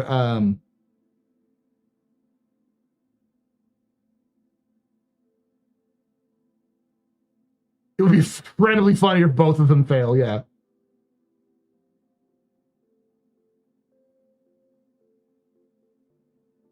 That's people are saying that they specifically they won't fail. They've got golden parachutes. Not those individual rich people. I'm talking about the other rich people who invest in there. It's going to be slightly worse though, because there are going to be a bunch of just your grandmother, your savings account, or your hedge fund is going to invest in this shit. So when it fucking fails, a large portion of your investments that you don't manage directly are going to fail as well. Which isn't as funny, but it's still funny. Who's ready to buy more ships? Yeah.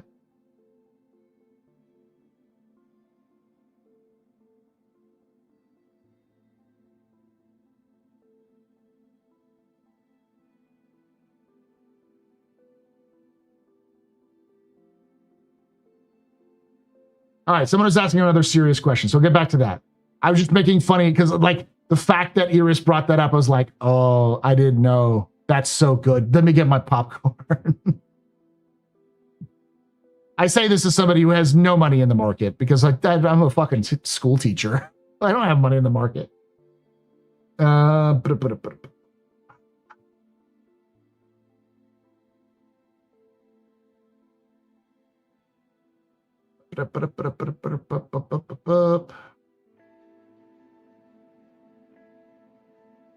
saw someone say, maybe it was on YouTube.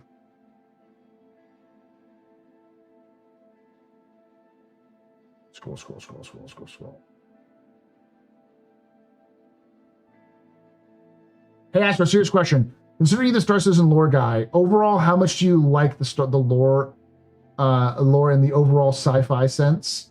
I think that Star Citizen's lore is one of the more intriguing science fiction like universes, only because of regen.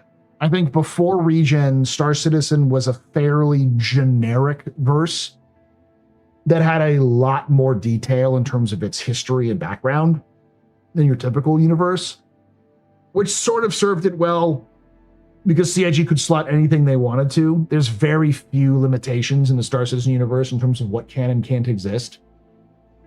But once they added regen in, it made the universe a lot more interesting because regen allows them to play with weird stories of, like, what would humanity do if you knew you could just come back to life after doing something recklessly stupid and dangerous? How would that change society? That kind of thing.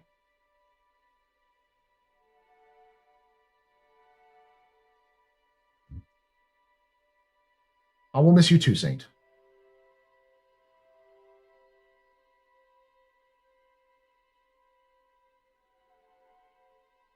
Can CIG release a game before the market and leave us? That's the rush, man. What's going to happen first? The total collapse of the world economy, or Squadron 42?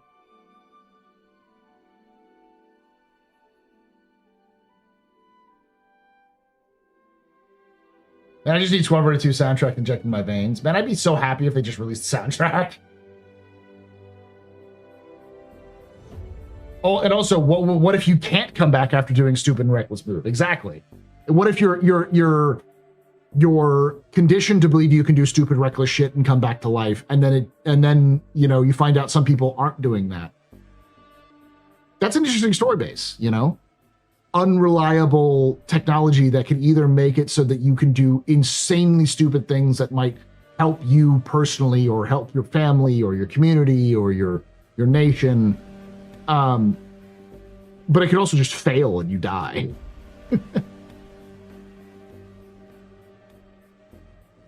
I think TV series Altered Carbon did a good job on that question. They did, and I think that's where CIG is really slotting themselves into. For the longest time, CIG was playing with the idea, because, like, when you talk to the average person, like, who's followed, or what I've talked to is a couple people who followed Star Citizen in terms of, like, just its general vibe outside the community, and a lot of them think it's sort of like this utopia. They say, oh yeah, it's a sci-fi utopia about exploration and, you know, hope and the future and humanity is all great and good and all that kind of stuff. And like, as somebody who's read the lore, I'm like, you know, that's propaganda, right? That's intentionally propaganda because that's what the government wants you to think while they're actively living in a dystopian hellscape.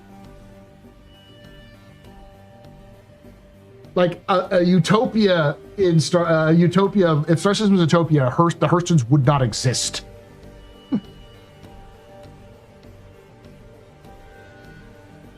It's a gaslight cyberpunk, is what it is.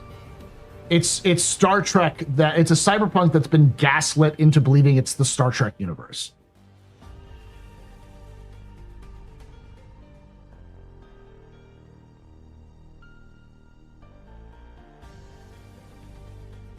The Vanduul aren't comically evil. I'd argue they're not comically evil. They're just a completely alien species. They do not have the concepts of things like mercy that humanity has. Their concept of war is effectively life. Conflict is everything. They worship strength. They are the ultimate martial, what's the name? Not aristocracy.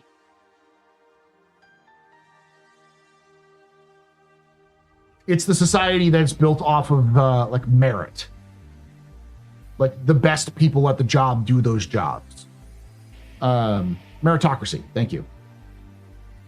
So like it's a full warrior meritocracy where people respect the strongest warrior who can lead the best and do the most damage. To a human, that looks like it's comically evil. But to the Vanduul, it's a Tuesday. Like it's just what they do. They fight each other when they can't fight other people. They're basically predators from the Alien franchise. Yeah, they have a lot more in common with like the predators from the Alien franchise or the orcs from 40K. Like they're all about trying to be the best, and the only way they can prove to be the best in a warrior society is go knock some heads together. And once you can knock enough heads together, you become the big boss, the chief, the warlord. And then you can command people to do what you want. They're heavily based off of like the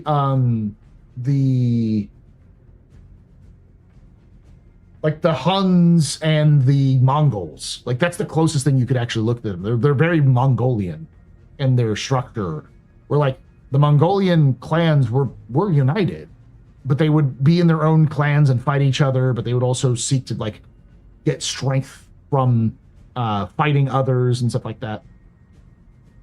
So they're orcs. They're very similar to orcs in 40K. Like they seek out conflict, but whereas orcs sort of do it because it's their instinct to find conflict. Like they're like it's part of their genetically created scheme was to fight. They're sort of like a weapon that's been left out to just run wild. With the Vanduul, it's just their culture. Their culture pushes them to do it because that's how the culture works.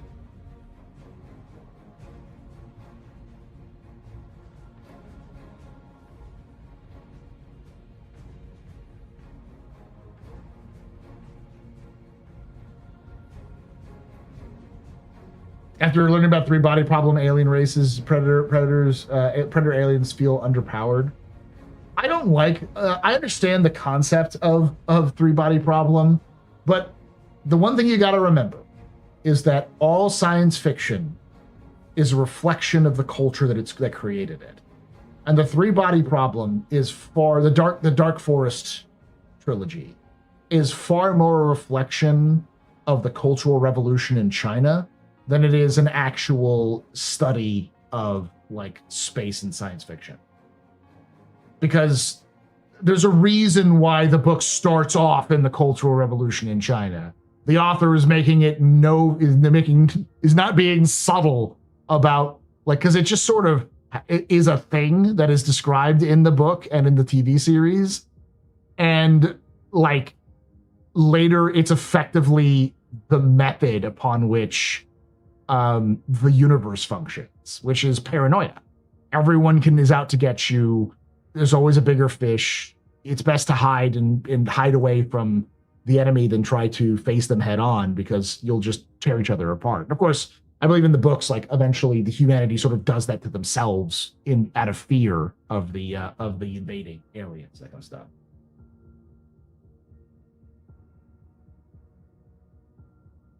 And just like in the Three Body Problems, Squadron 42 and Star Citizens is a reflection of the reality of Western culture, of British and American culture. So it's mega corporations have run amok, control people's lives. A government that seems well-meaning, that's facing impossible tasks to overcome. Interior conflicts for tearing the interior of the country apart. You know, the OMC was a corporation that existed in the universe of Star Citizen that made munitions, but then they had some like the workers basically revolted, and they became a gang. Nobody knows who the leader is. He's the mysterious Sato Karn, but we don't know who this guy is, what his game is, what he wants to do. You see what I'm saying? It works in the sense of narrative because it's great for background for a game, because you get to be the agent of chaos or the agent of order that kind of fixes or makes these problems worse. But it's also a reflection of what this was it's basing itself off of, 80s science fiction. And a lot of 80s science fiction is cyberpunk, which feels more modern because it sort of has become the blueprint for modern culture, for modern corporate culture especially.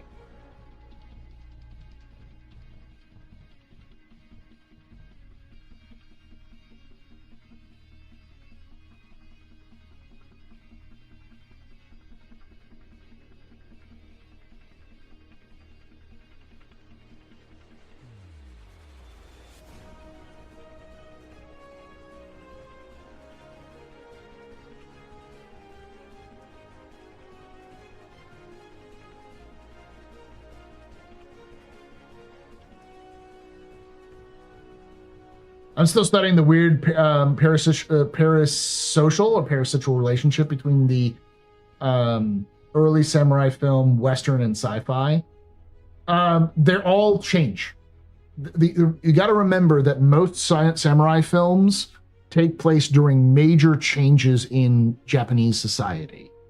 And the Westerns are almost always take place at the very beginning of the Western time period or the end of the West. So somewhere in like the 1850s or 1860s, or like the 1890s to the 1900s. And science fiction can be slotted into that as well, because especially when sci-fi became super popular and emergent was during the 1950s and 60s, during the technological revolutions that were happening in all over the world, with space exploration being sort of an expression of that. And change is a huge part, because it's not just the change, it's the concern of the change. The end of the West is the end of an era. New things are coming to replace the cowboy. The old ways that people were living are gone, and they're being changed. And that's either fighting against it or trying to promote it. Same things in samurai films. And almost all science fiction plays with that same idea. We're either trying to bring about new things or pulling back and trying to retain things that exist.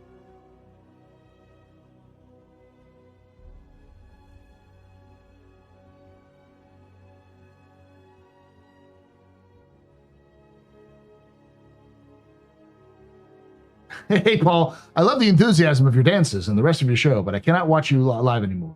The consistent break for music dances is very uninteresting.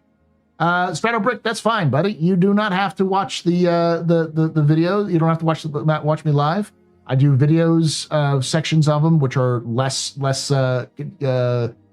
breaks. But yeah, that's fine, bud. You can watch the capitals when I do them. You don't have to watch these ever. And a lot of people watch these sort of in the background when they're doing other things too. So.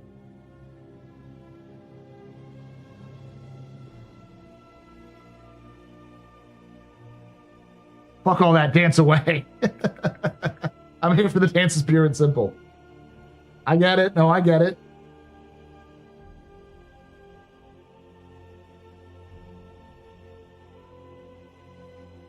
It's just not everyone's cup of tea, which is fine. Holy shit, there are 276 people. I never get used to drops, man.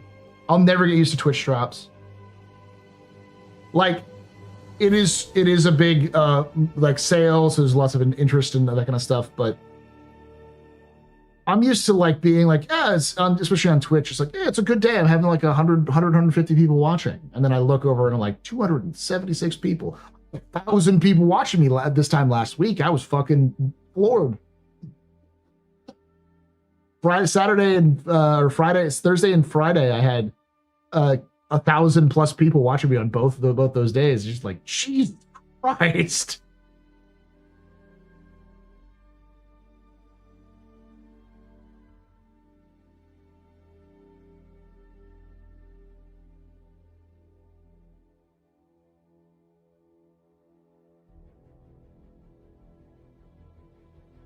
So we don't want to bet the weather. Do we want to bet whether they will stealth drop a trailer at the end of Invictus or be idiots? That's the question.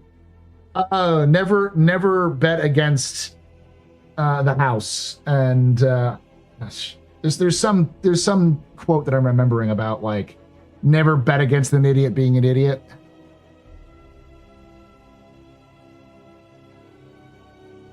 Nah, drops every week would make them lose their potency. But I do think that CIG, and I've actually given this feedback to them in the past, which is I think it would be far better if they did drops in portions. Like with this full suit and helmet, what they should have done is done the helmet and the suit separately. So you watch like 2 hours, you get the helmet, you watch another 2 hours, you get the suit. It's still 4 hours, but people feel more progression when they watch for like an hour or two and they go, oh shit, I got a helmet. I'll just come back and watch 2 hours later.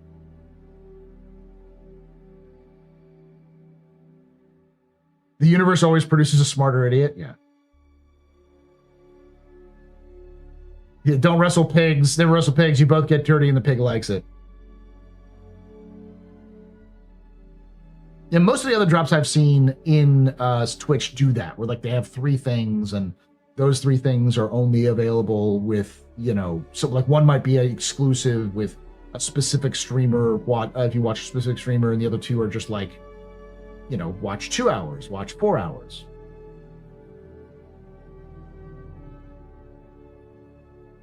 Yeah, that's odd. I've gotten so many No Man's Sky drops and gotten more feedback from incremental drops.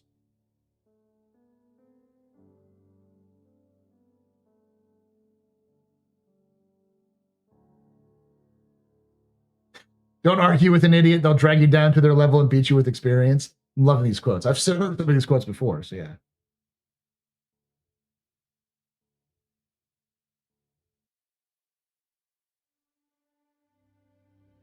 Backpack and a pistol on week 2 drops. Stretch on week 2 drops. Yeah, stretch it for over a free flight event. Exactly. What CIG could be doing is doing a drop for every patch. So that would be a little bit excessive. Where one part of the patch bundle is given for free with a drop as a drop. Like the armor or the gun. And it's like if you want the rest of the bundle, you can buy the bundle. I still cannot make the M80 camo paint stick despite it being shown as applied. I think a lot of those problems there's a lot of people having those problems with the newer ships. Like the newer paints for the ships aren't being applied for whatever reason.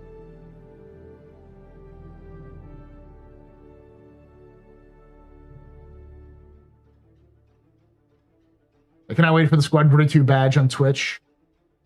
You know it's going to be you're going to have to watch 2 or 3 hours of Squadron 42 being played. So many people are going to be pissed about that. Because that's how they do it with most other games. Like you have to watch a streamer play the game for a certain amount of time. Like the NASA one was you had to watch the NASA live stream for like 3 hours before you got the badge. You're going to have to watch somebody play Squadron 42 for like 3 hours. to get a Squadron 42 badge. The game badges are sub badges? No, sometimes they are. Am I going to play Squadron 42 on stream? That is one of those questions that I have. I may do it simply because it's what everyone's going to be doing, but I'm also tempted to just not do it, to like wait a month and then do it after a month, because I know that a lot of people will not watch Squadron 42 because they want to play Squadron 42. So many people will just be like, I'm not going to turn on your fucking stream because I don't want to be spoiled. I want to play it on my own.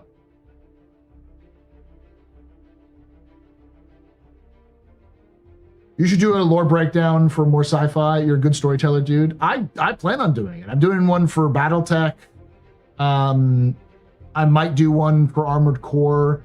Funny enough, I did a bunch of videos for Starfield, and recently someone went on one of my Starfield videos and was like, holy fuck, this is the best Starfield lore video I've ever seen. Everyone else is just doing AI slop. And I'm like, maybe I do more Starfield? Like, I like Starfield. I think the universe is not as good as it could have been, but it's intriguing.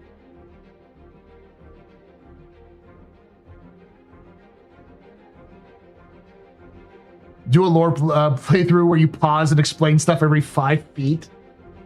My plan is to do a level by level breakdown of the game. I'm gonna figure out whatever the console command is for free flight, like free camera mode, because there's gonna be one that they're gonna leave in there somehow, either one that they did themselves or some leftover code from CryEngine, and that they've disabled for Star Citizen, but probably not for Squadron.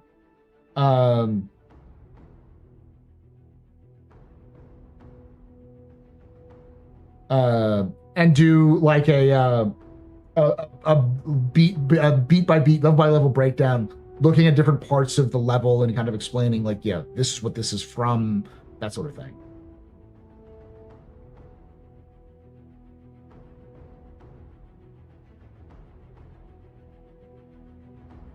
It's a lot of slop in Starfield lore.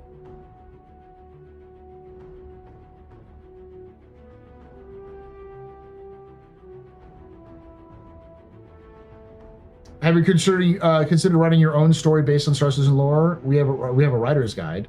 So this is where I mentioned the thing that I talk very sparsely about. Those of you who don't know, I have written things in the past. I did a lot of creative writing when I was younger and when I was college. When I left college, I focused more on being a teacher and then, eventually doing streams and content like that as a kind of expression. But I still have written since I was a kid. I never really finished writing anything. I did write a couple short stories and stuff like that. Got a play published that I wrote, but I never really wrote a novel. And like about a year ago, I said, fuck it. I want to get more stuff done. Why don't I just write? So I am writing a novel. It's not Star Citizen based. It's my own individual or original story. I'm up to 11 chapters right now, I think, last I checked. It's pretty long already. But my plan is to get it done by the end of the year. And then edit it, go through it, get it to beta readers and stuff like that. And then release it in parts for people to read online for free. And if I can, publish it, but, that's not the point. Are there any mechs? Yes, of course they're fucking mechs. It's my goddamn... It's a story I'm writing. It's a science fiction story. Of course there are going to be some fucking mechs. It's the main fucking theme is mechs.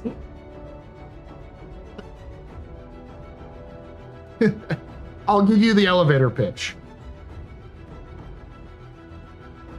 I have it. I wrote it down at one point because I needed to get it done.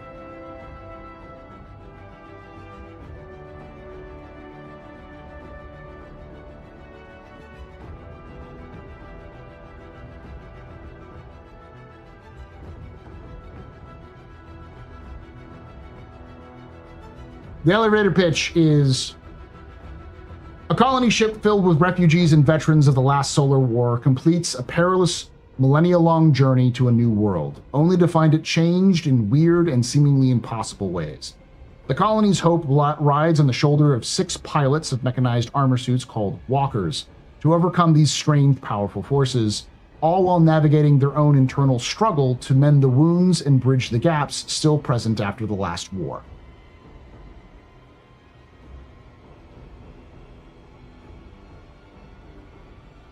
As Titan suits should be coming to Squadron 42 at some point. Yeah.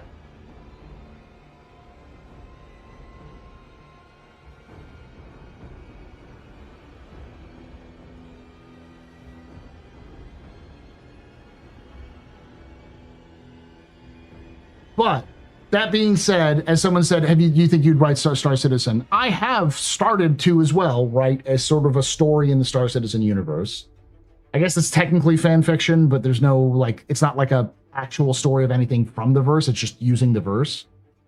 The basic gist of that is it follows a crew of outlaws, kind of. They're sort of gray zone in terms of their relationship, that unravels a plot that might cause that might spell not the end, but like some like massive chaos for the verse, and they sort of get roped into stopping it from happening.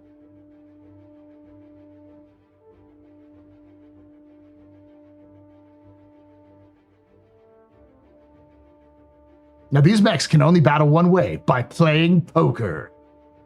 Sounds like a Heinlein book. I guess it's sort of inspired by Heinlein. It's throwing erases the redeemer of the entire verse. No, I mean, there's another one that I've written the premise for, but I haven't started writing it yet, which is a prequel to Squadron 42. It's basically Squadron 42 in the First Tevaran War when they were Penal Legion. Heavily inspired by Ace Combat 7. A little bit of Ace Combat 7, a little bit of Cyberpunk, Edge Runners, a little bit of Moon is a Harsh Mistress, that kind of thing.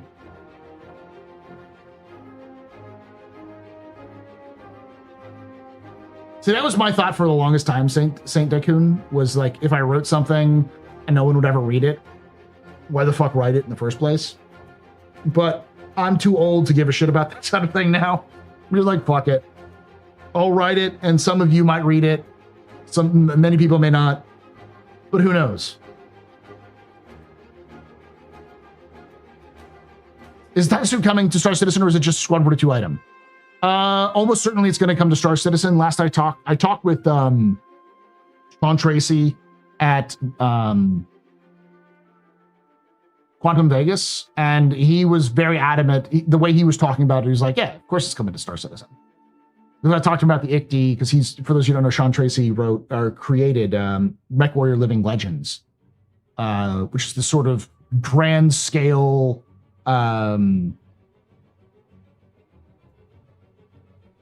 what's the right term? Combined arms game set in the Battletech universe. So it has, you can pilot the mechs, but you can also like get out of the mechs and pilot vehicles, or like choppers or tanks, or just be on the foot and fight. Just like fight on foot again while giant mechs are stomping overhead, that kind of stuff. You can take away my spaceship. Spaceship. You can take away my space suit. Suit. You can even take away my space lasers. No pews. But you can never, ever take away my space game.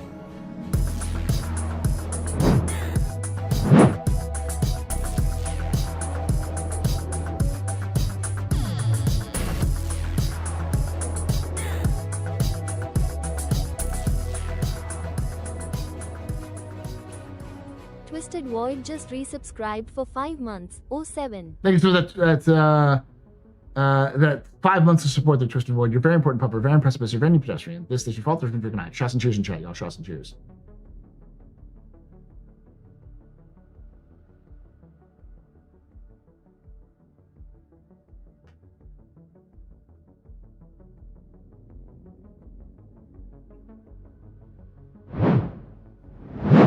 Greatness is found from the marketing. I am of the oof. I said 5 months, didn't I?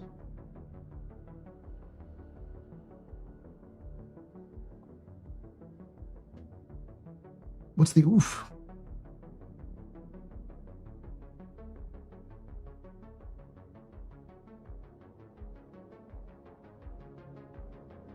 Oh, it's for Ohio Medic. Oh. I just had someone spawn in my hangar as I was trying to land and had... Oh, that sucks. It sucks.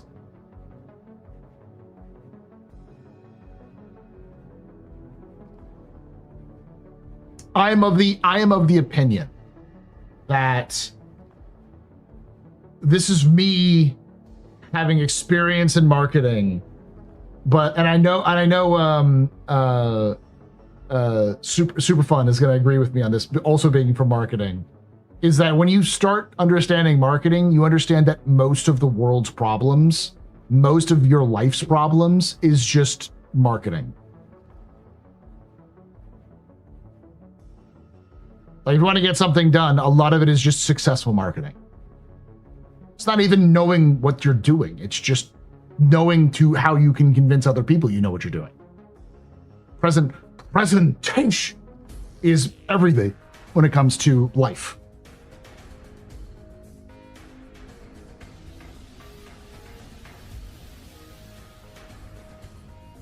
And different point of view. Yeah, I know. This when the only tool you have is a hammer, every problem looks like a nail. But the more I've been exposed to other ways of thinking, the more I'm like, no, this is right.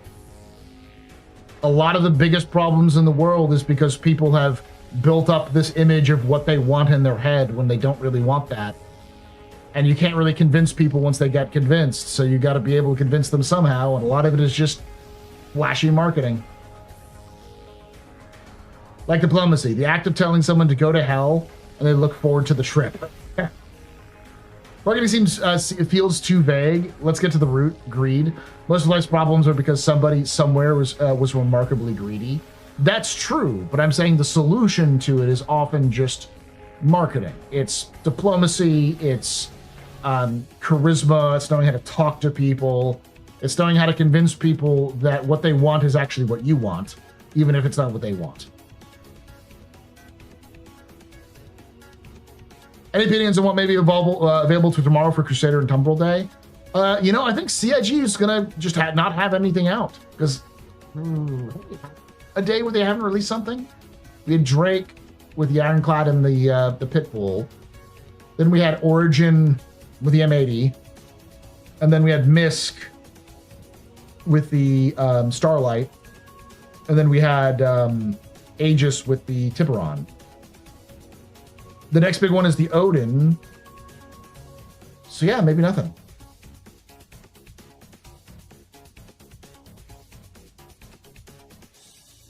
So every answer to this, I got an ad. Any idea on what type size of weapons the Titan suit can carry? Not a full idea, but CIG has mentioned in their monthly reports. So, all right, this is going to take some explaining because a lot of people don't believe this. But I firmly believe that CIG has renamed the Titan suits to super heavy armor. The reason why is the last we heard anything mentioning Titan suits was back in Squadron 42. And like Squadron 42 monthly reports, which was like 2022. And last year, I want to say, or the year before that, when 4.0 was fully released, in the first PTU, Ibukati PTU version of that release, there was they pulled information from the release. And when they pulled information from the release or the data dive, and what they found in there were files referencing Titan suits. That was the last time we heard anything about a Titan suit. fast forward to this year, and both on the monthly reports and in a Star Citizen Live, we start hearing the term super heavy armor. And specifically in the monthly reports, they say imported super heavy armor animations to Star Citizen.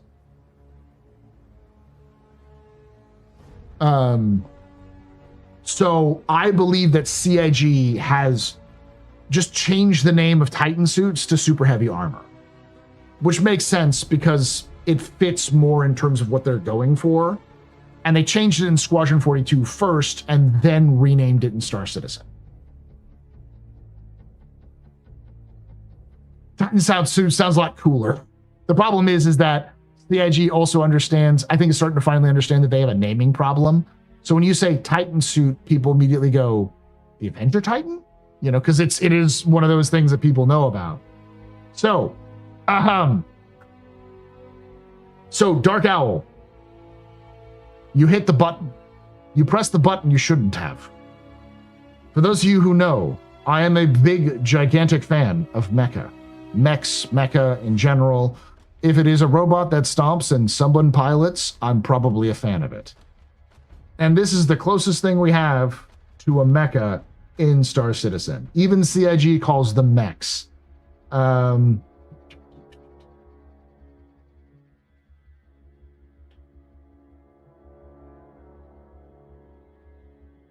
So I get to talk about one of my favorite things in Star Citizen. And dear Lord, CIG help CIG's soul if they release the Titan suits and they don't have fucking lore behind them. If they don't release the lore behind them, I will fucking lose my goddamn mind. Like, give me a reason to make a video, CIG. Please. I know you got the backstory there.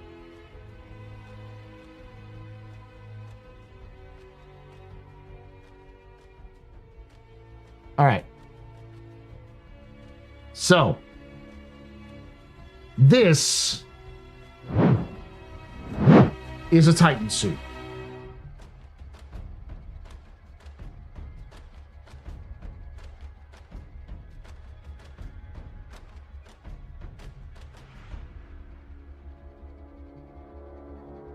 Gives you an idea of like how a person climbs into a Titan suit. If you've used an ATLS or an ATLS ICD, it's sort of a combat version of an ATLS.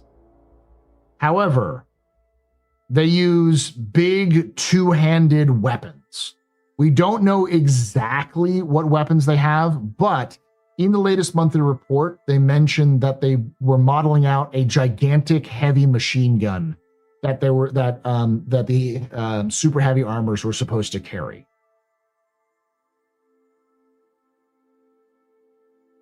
Paul, this is the 10th time you've brought Titan suits to show and tell. Paul, I just think they're neat. The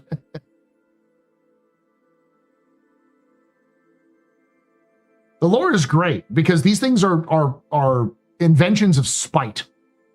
They're invented by what I call the children of Cyrene.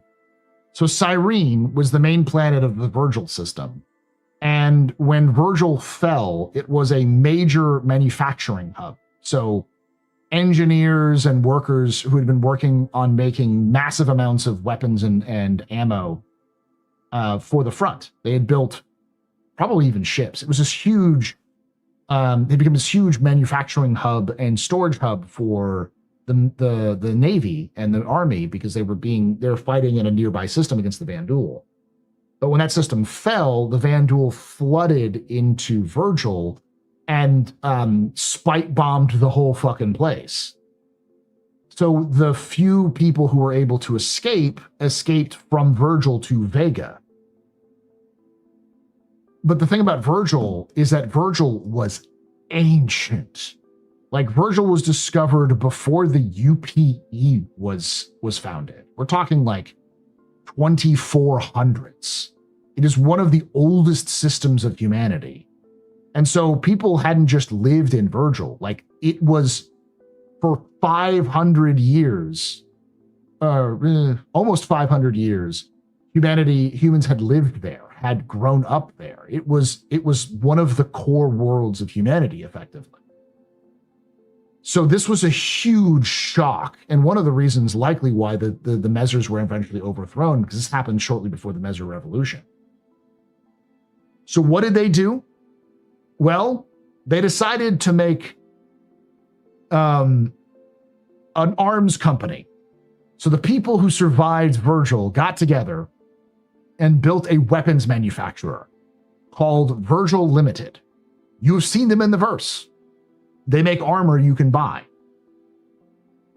And one of the things they ended up developing was the Titan suit. It's called the Virgil Zeus system.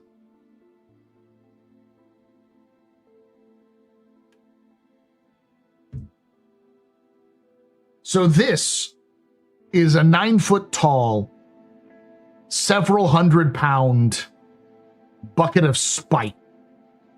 It's designed to be a weapons platform the size of a Vanduul, specifically to fight Vanduul. This is the closest thing you have to Space Marine power armor in the Star Citizen universe, and it's built for the same reason why Space Marine power armor is created, to kill the Xeno.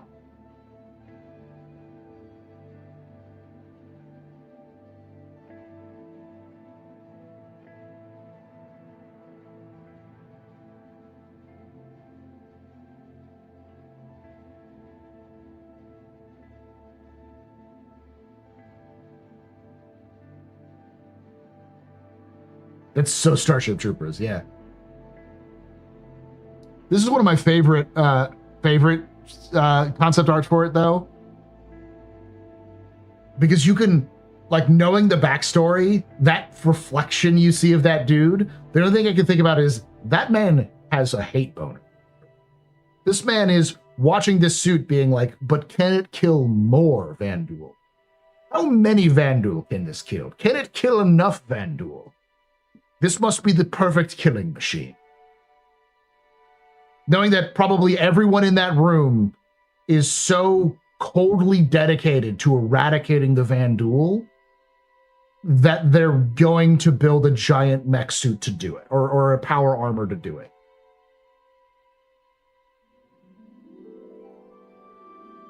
Lore-wise, could it be in Squadron 42? It is definitely in Squadron 42 because CIG has mentioned that they moved the animations and assets from Squadron 42 to Star Citizen.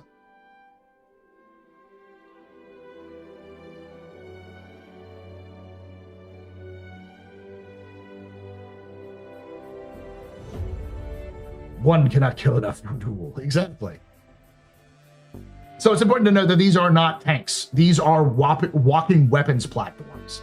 So they're more armored than your average soldier, but probably less armored than even a Cyclone.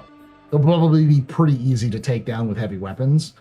They're just designed to carry weapons that would be normally the scale of a vehicle, but at the size that could fit most interiors. Hey, Paul, tell them your theory of Star Citizen being the dawn of 40K. There's a lot of connections between 40K and Star Citizen. The 40K universe has this thing where AI is inherently evil and will turn on humanity. And the sort of expansion of early 40K, the beginning of the golden age of technology, feels a lot very similar to the Star Citizen universe. Even the idea of interspace sounds a hell of a lot like the warp. Because it's sort of a dimension that exists in between our dimension and sort of shortens travel time.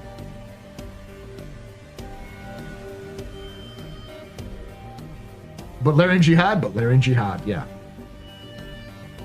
There must be energy hogs. Yeah, I mean, I assume these things are not designed to be operated in for extensive periods of time. What we do know for sure is that they are issued to Marines, so like Marine specialty forces. So it's likely you'll see Marines operating these as sort of strike teams or shock troops to sort of smash through enemy positions to allow for breakthroughs and stuff like that. I thought it was funny in the last SCL where Torsten was shushing Jared about suits. I was like, they might be working on something. My theory was that these things are going to be released this year because they're going to be out before Squadron. I wouldn't be surprised if the big reveal is that these are available in the Siege of Orison. Like, they added these to Siege of Orison. Because, like, what would be cooler than the leader of the Nine Tails, when you have to fight him at the end, is in one of these motherfucking things.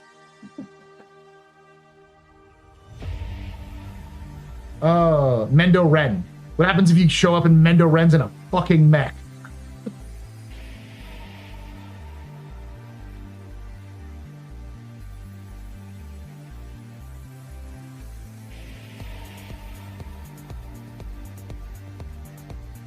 What's next is Endeavor Rant? Yeah, they look great.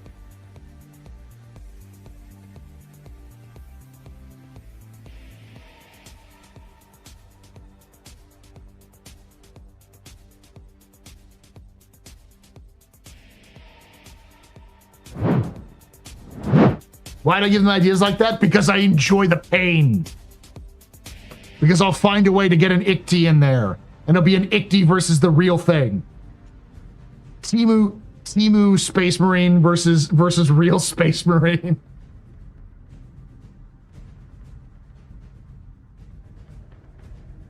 Also, if you look at the right arm of this thing, you'll notice it doesn't have a hand.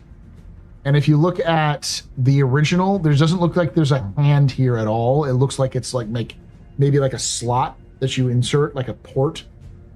So I have a theory that possibly there is one hand that you have on these things, and one's just like a nub that you stick into the whatever weapon you're using. So you swap out the weapon by attaching it to the nub, which will actually like power the weapon itself. Which still gives you one hand so that when you pull this back, you can just go oof, and just punch a motherfucker. Now the Ikti is so horrible. I don't give a shit.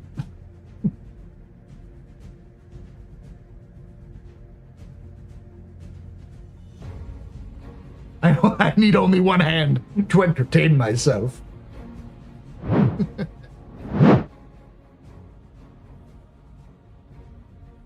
So thank you, Dark Owl, for giving me an excuse to gush about my favorite thing in Star Citizen.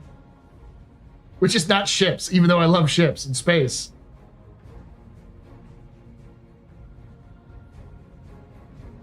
And I want you all to really understand, like really let this sink in. The second this thing is in the verse, I am going to make my life's goal to get one. And I'm going to become the best pilot in one of these things that I possibly can. I want people to see me in one of these suits and go, no, I don't want that smoke. I don't want that smoke. I know this guy. He's fucking insane, and he will use that to beat me to death. Yeah, I saw that Arrowhead announced a 40K collab with Helldivers 2, which is nice.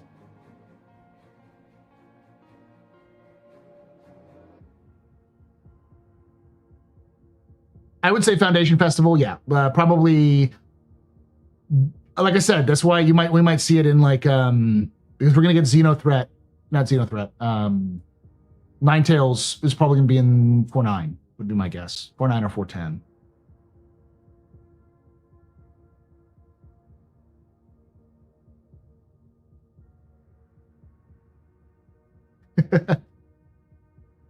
So for those of you who don't know, Ikti actually is Banu for weapon. So effectively, the name ATLS Ikti is the weaponized ATLS. So the joke is, though, is that how a Banu would sell the Ikti to humans and be like, hello, human. Would you like weapon? Weapon is amazing. Weapon will solve all your problem. It is solution to all human problem. Mother-in-law? Weapon. Enemy? Weapon? Friend? weapon.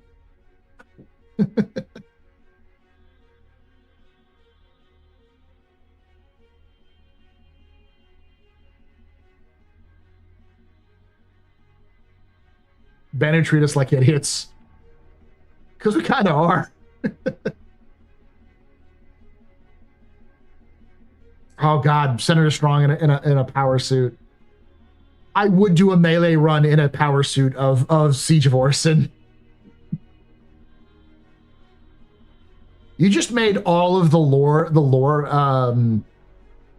every single member of the League of Relic Enthusiasts and Imperial Arms just sighed because you just reminded everyone that I'm going to melee Siege of Orison. When Siege of Orison comes back, Senator Armin Strong is coming back. And I will 100% do a melee-only run of Siege. And I'm going to dedicate it to the mission team.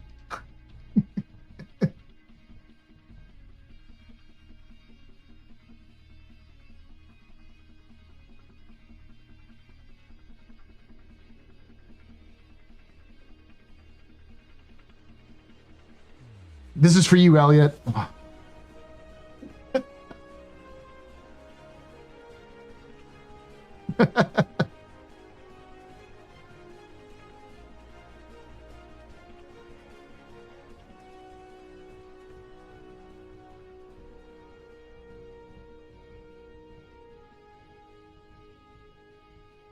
Whatever he's doing right now, Logan shuddered and clutched his head. By the way, do the Titan suits have melee weapons? We know that they have a melee mode. So there's at least reference to a melee in the Titan suits. The Titan suits could melee in the code that was scraped pre 4.0.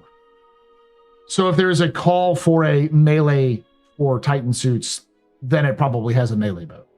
Does that mean that Titan suits will have like axes and stuff? Probably not. But you could punch.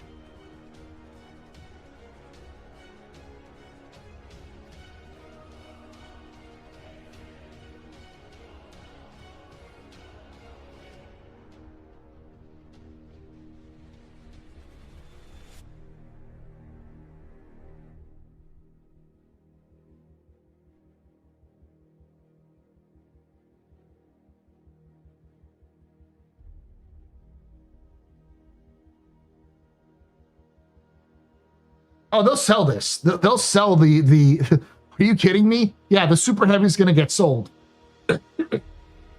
If CIG is smart, they'll sell an exclusive skin with the Super Heavy and then make it unlockable or earnable or craftable at the same time it's released. But if they learned anything from the release of the ATLS, because for those of you who don't know, the ATLS is basically the same thing.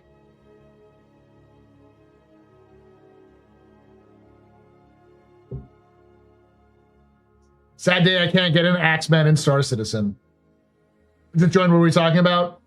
The ATLS. Specifically, we're talking about the Titan suits. Someone asked about what the Titan suits were, because we got into talking about how Titan suits are coming to Star Citizen at some point. They've been renamed Super Heavies. People don't believe me, but I have a feeling it's weird that the term Super Heavy armor only showed up like a couple of months ago in the Star Citizen monthly reports, and specifically is cited as being imported from Squadron 42. So it's like, I've never heard of this term, a Super Heavy. And the way that they talked about it in at Star Citizen Live was like they were recently working on it. It's like, I doubt they were recently working on anything in Squadron other than like adding like missing textures and content. We can play like there's a lore reason, but locking stuff behind Wicklow's absurd prices is the dev's way of driving sales. Admit what your heart knows is true. Nah, I think it's more of a CIG is trying to farm engagement from players. Because they know that if there's a goal that players have, players can achieve that goal. You know, the Wicklow was simply them doing experimentation on getting physical rewards through actions in game, which led us to things like blueprints being available. How long to watch for drops? 4 hours. Exclamation point drops to get yourself an understanding of when this is going to be over, or like how to get everything set up and everything.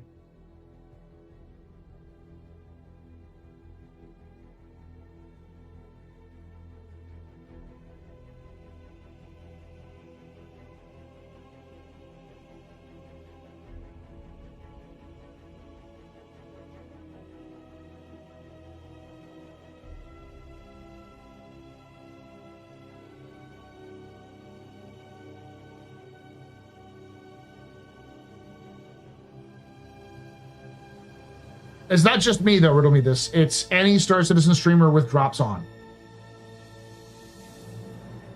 I always feel weird when we do stuff like this, because this is a Yap Yap stream, for those of you who don't know. I cover the Star Citizen lore, news, and more. We actually talked a little bit about the DefenseCon stuff and the new edition of Paint Claim Kiosks. They're claim kiosks. I call them Paint Claim Kiosks because it's really because skins kept slipping through, but it's for everything.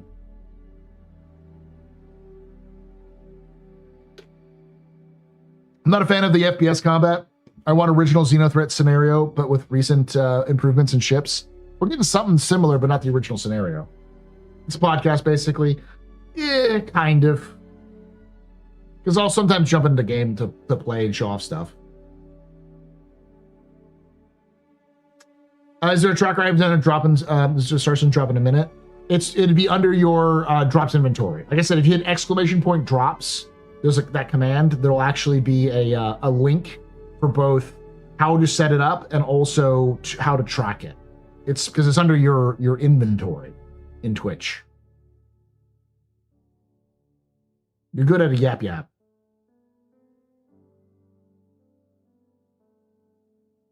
What is it? What do the youth call it? It's not yapping. Is it yapping?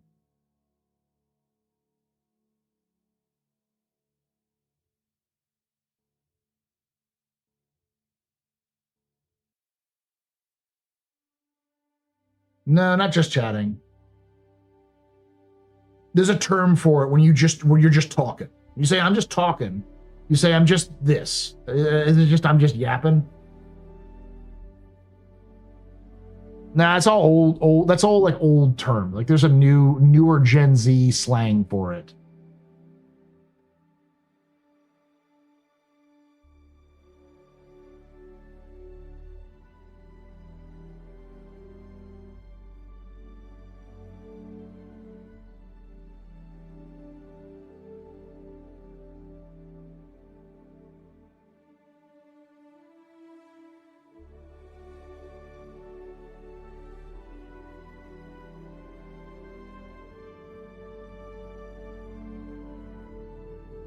Not mogging.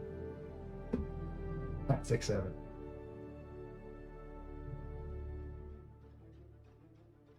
Yap maxing.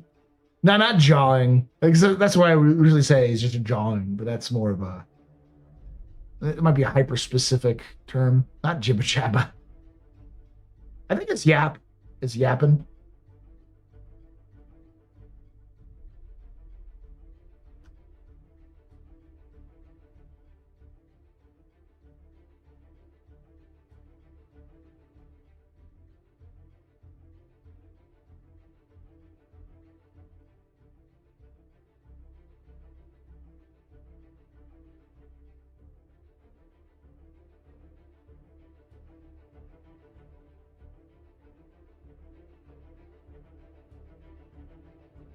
I think it's exclamation point ref if you want to know, if you want to try to get into the game. So yeah. Let's talk about item recovery and sinks. I don't think CIG has gone far enough. We need more pain. We do need more pain, honestly. Pool, you may be joking, but no, I believe we do. One of the big ones is we need to start having docking fees. So if you request docking, you'll get a pop-up saying it's going to cost you this much money to dock at this station. You can take away my spaceship. Spaceship. You can take away my space suit. You can even take away my space lasers. No PPUs. But you can never, ever take away my space. It's rat. Exclamation mark.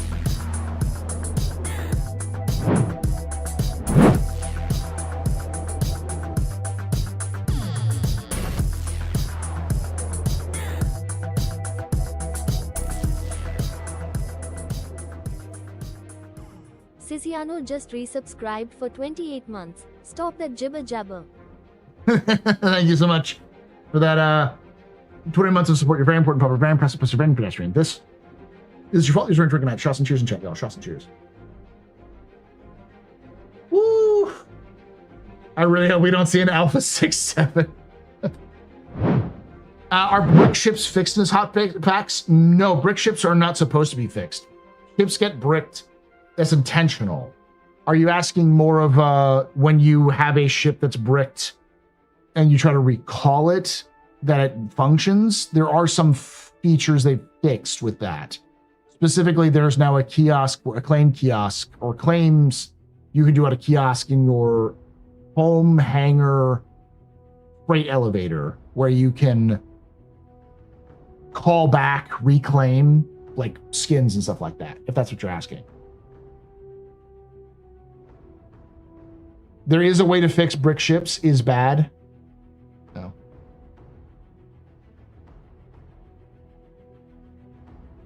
I don't know what you all are having a fight about, Zero Midland and saying Dacoon, but I don't think it's worth it. What's up with the damn SU size of fuel containers? Again, I need some references for that. I haven't actually messed with the fuel containers this patch, specifically for. I guess you're talking about like the rearm, repair, refuel.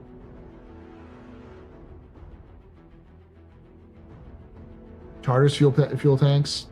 Do we have just massive amounts of fuel for very small stuff?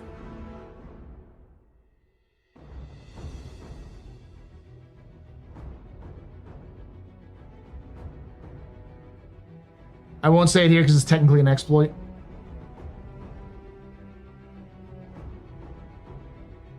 I went to get food and he turned green. Oh, I turned green. Okay, Dark Owl. If you see me, you can take away my space suit. Turn green. Take away my space lasers. But you can never. You're suffering from space LSD poisoning. Take away my space game.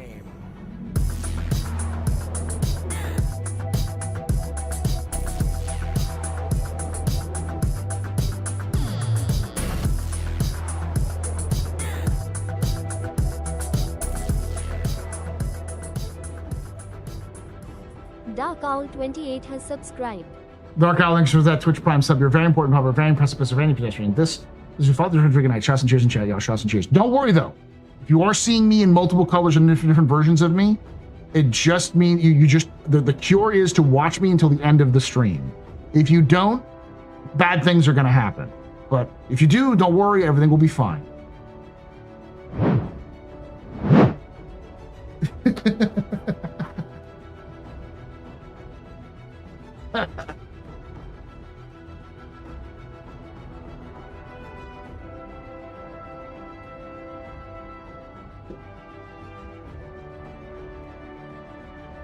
Killer fields are failing. I do wonder. I've always wondered if Geller fields were named after the famous magician, psychic Geller. Do you think Drake will release the Ironclad? Yuri Geller? Yeah. I feel like it was because it's a nice reference. Do you think Drake will release the Ironclad variant to complete with the Crucible? Yeah, probably at some point, for sure. As I'm playing Star Citizen.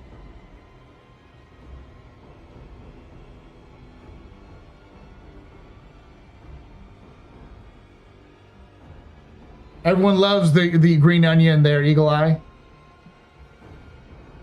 As a veteran of the Onion Wars, yeah.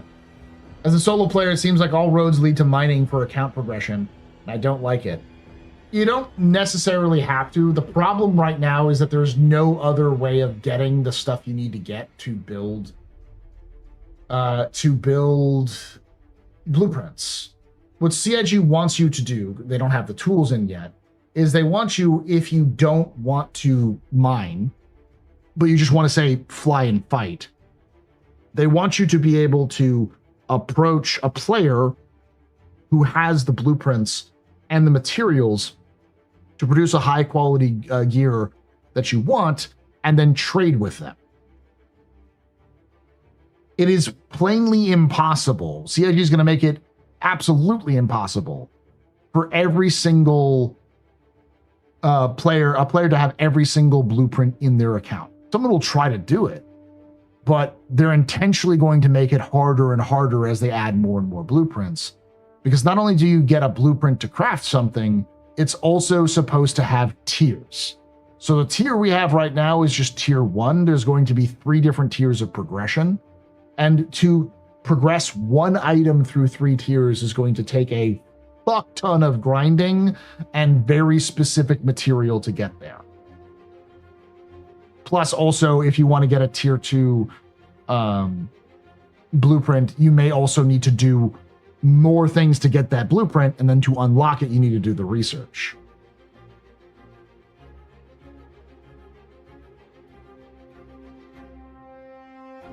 No, there is another way, yes.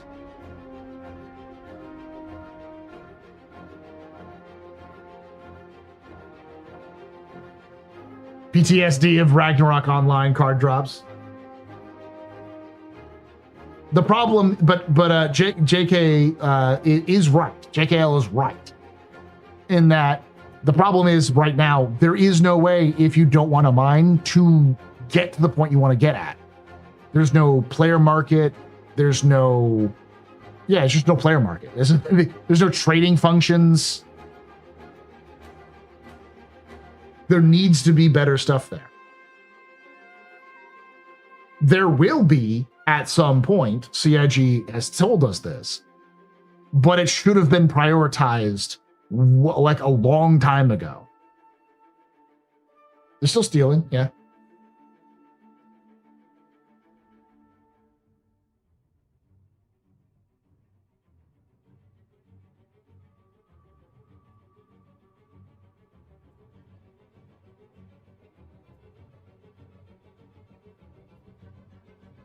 My cargo elevators are stuck down in my home hangar.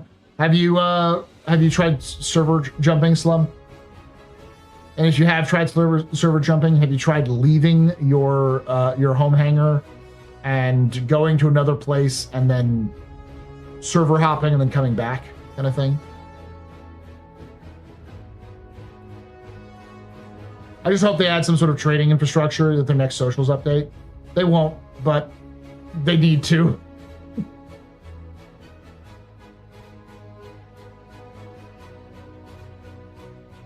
I have said for like a long time now that they should just utilize the convention centers. Each planet has a convention center. Even even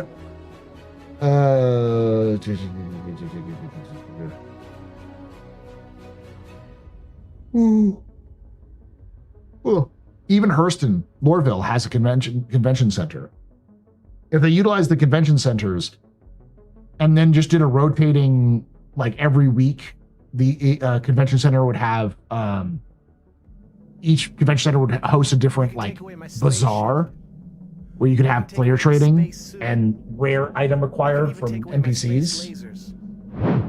But you can never, ever take away my space game.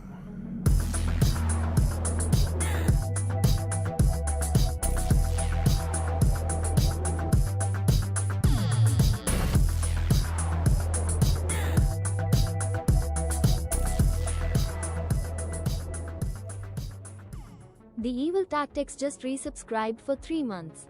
Thank you for that 3 months of Twitch Prime support there. Evil Tactics, you're very important, popular, very impressive, very pedestrian. This is your fault. Who's right? Good night. Shots and cheers in chat, y'all. Shots and cheers.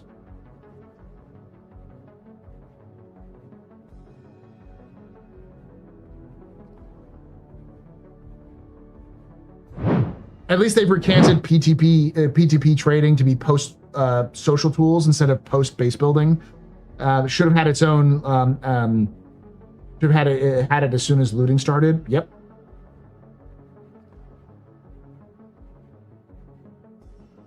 Don't worry, the stream is about to end pretty shortly. We got another 10 minutes or so. We kind of run out of topics, so.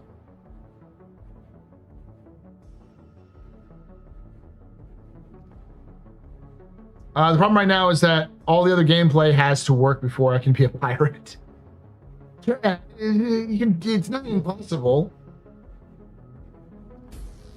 But as I was saying, if CIG just set aside the simple solution, the hack solution is to go to a location where the player market is, lower your items, put your items into a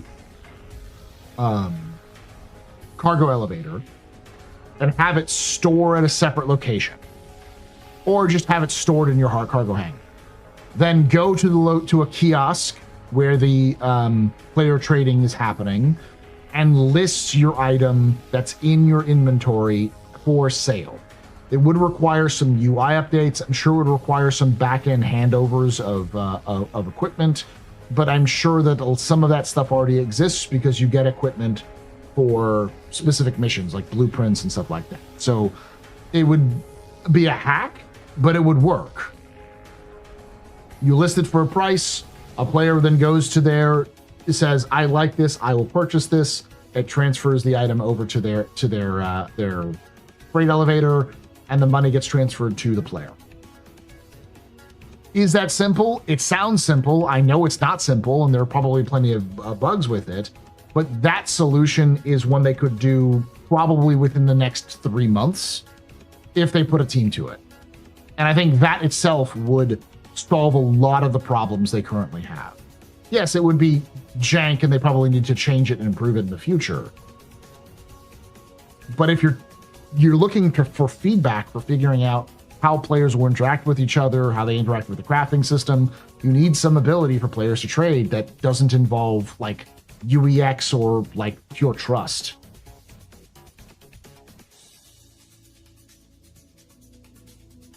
That's a really good idea. They have shops like that in Amazon's MMO. New World.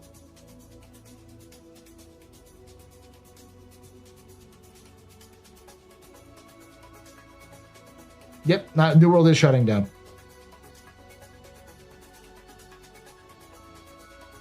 I suspected part of it had to do with the fact that you need to have the foundation of the new inventory system in place before some other thing like player trading could happen.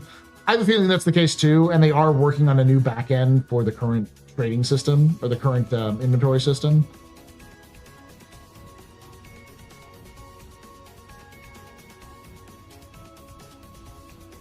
I played the closed beta of New World back when it was a PvP game. I actually did a little lore drop on a lore video on New World. I was very interested in New World, and it wasn't. The problem with New World stems from the fact that it was originally going to be a PvP open world MMO.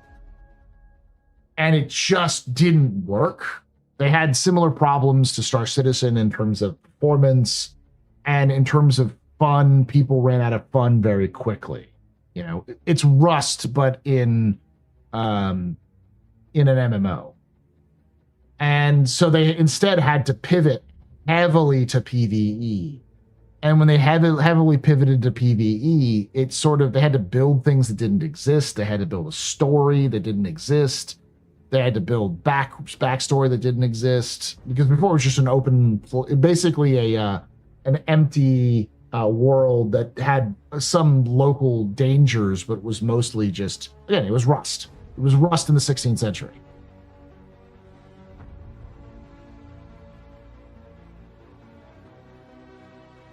It changed so much from alpha and beta and live. Yeah, they had to do so much work on it that by the time they actually released it, it was fine. It just wasn't built to keep people engaged. And it was so expensive to develop in the first place that it was never going to stick around unless it was a huge smash.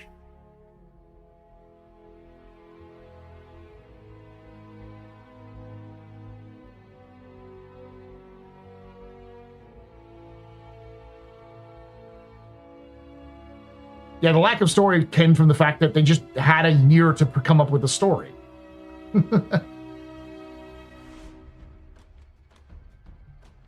I know it's a way off topic from certain sources of topic, but do they have any ideas of the way medical gameplay is going to be, or is that like for a back burner?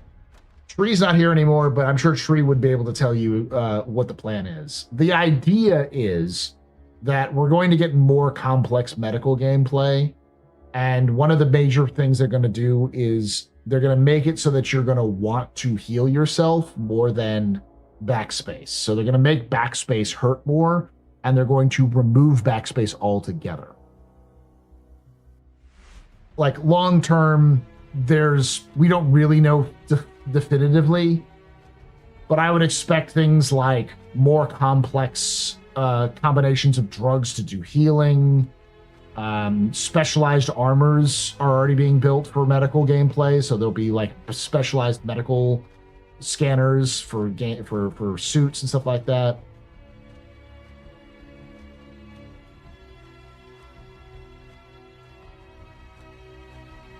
It's not just on the back burner, but still in the walk-in cooler. Yeah.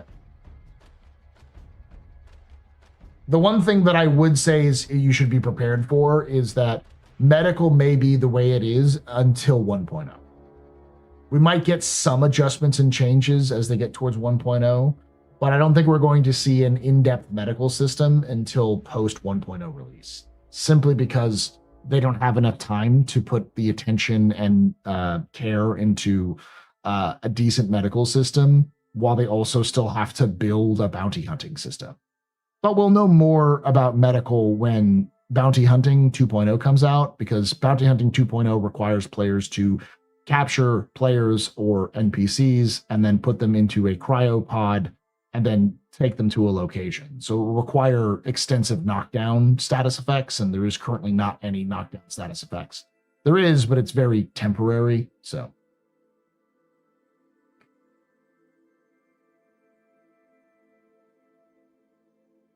I think NPC medical beacons and specifically medical missions will make things a lot better. It'll make things a lot better for your average player. Kind of like how refueling missions is a nice addition to the game, because it sort of allows for an entire gameplay feature to actually be used in the game.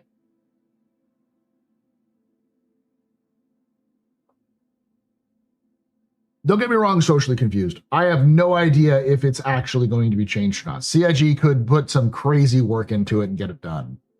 I'm just seeing it as a low priority because it works. Just like, if it works, why change it?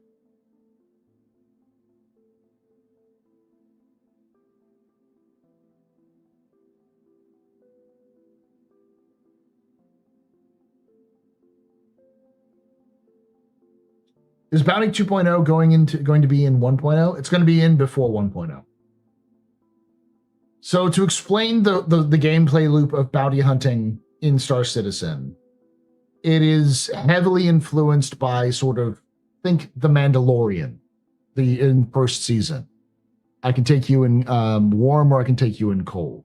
However, the main purpose of bounty hunting in the Star Citizen universe is not to kill the person, it is to capture them and bring them in. So at one point, CIG even said you would get lower or no money for killing a target. But the goal is to track down a target. So you get a target, you have to track them down. Once you've tracked them down, you have to approach them, incapacitate them, and then put them into a stasis pod. Then you have to get that stasis pod to a location to turn in the bounty. So it requires investigation. It requires scanning, like the new scanning tech to be able to function. It requires more extensive non-lethal weapons, which we don't have in game yet. And then it requires the least part is just a turn-in point where you turn in your bounties. I don't think Bounty Hunter 2.0 is coming anytime soon. It's probably at the earliest the end of next year. And before someone steals your pod and claims the bounty for themselves, they could.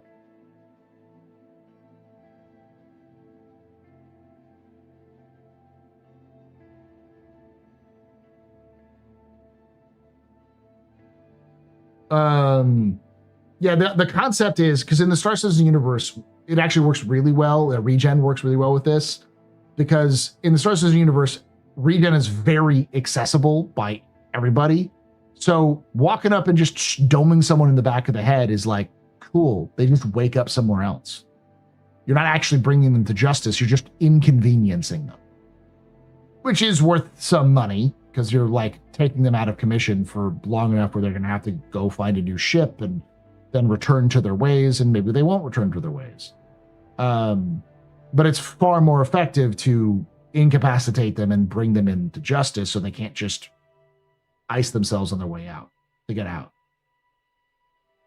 But it was always the plan that you wanted to bring people in alive rather than dead.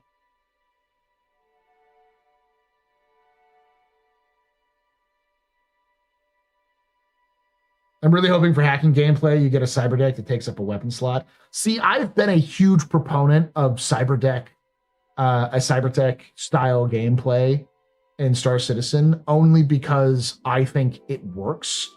And it's a great way of doing a mini game that is within the themes of cyberpunk, of Star Citizen, which is heavily influenced by cyberpunk. My argument is, unlike Cyberpunk 2077, the idea I had was when you hack, you are basically going to be doing Simon, where it's like you need to have the right color for the right lock. So you might have a situation where you have to hit a green, and you know the opposite of the green is blue, right? So blue hacks a green. Or if you want to keep it simple, you need a green to counter the green. So you need to have a program that's color-coded green to flip into there. And then the next level down, you have different options to go through, where you can go through red, green, or blue, and you have to find the right path through to get to the point where you need to unlock things. And there's a timer while you're doing this, so you have to like do these things properly. So it becomes, do you have the right programs that you can run to get to the right location? It becomes more of a gameplay rather than what they had planned originally, which is Pac-Man.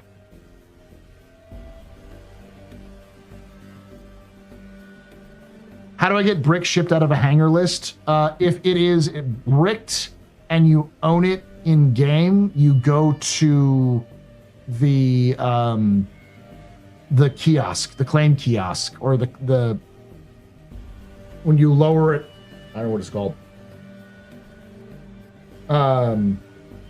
Where the freight elevator, there's a claim version there.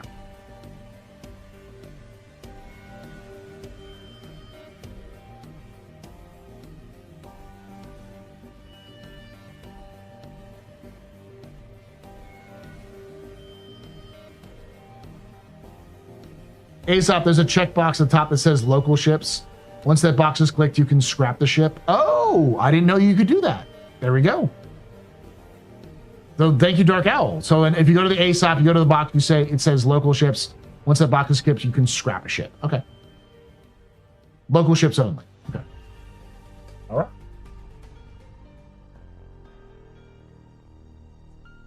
Today I learned. Hopefully that helps you, Ian.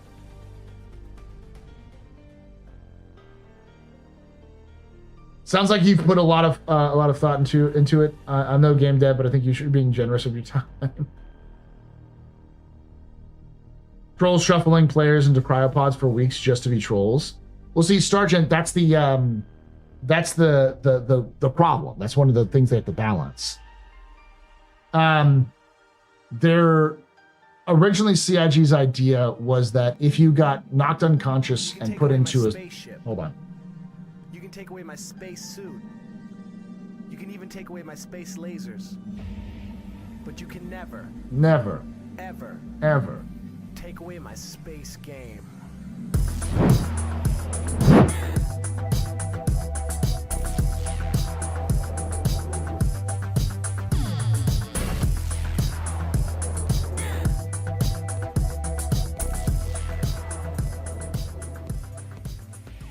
Dry Khan just resubscribed for 55 months. How's it going? Ready for the long weekend? I am. Thank you so much, Drycon, for the 55 months. You're very important, public, very impressive, serve any pedestrian. You rock. Shots and cheers and chat. All shots and cheers. You can also go to another person's hangar and call your ship. Reddit says party member, but I got lucky with an unknown hangar. Okay. What was I saying earlier? Oh, yeah. So the solution that CIG had was once you are in a cryopod, a player will have an option to give up. And if you give up, you will wake up somewhere else. I think in the context of modern Star Citizen, because that was the original idea a long time ago, it will just be a form of backspace. So like if you're in a cryo chamber, a cryopod, you can effectively backspace and it'll just take you back to your spawn. So that'll prevent you from being trolled. But if you have if you're a criminal and you've got you've got a bounty on you, if you backspace, it'll take you to prison. But that allows for criminals to basically just sort of skip the whole like I'm getting taken to prison thing and then just wake up in Kleischer. Whereas if you stay in there, you might be able to call your friend on Discord and be like, I'm getting pulled over. I need you to come in, rescue me. And they might be able to catch the bounty hunter and then like disarm them and then pull you out of the cryopod and that kind of stuff.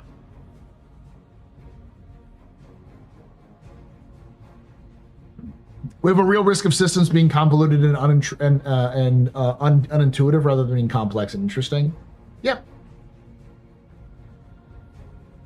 The key is to simplify a bunch of the basic materials.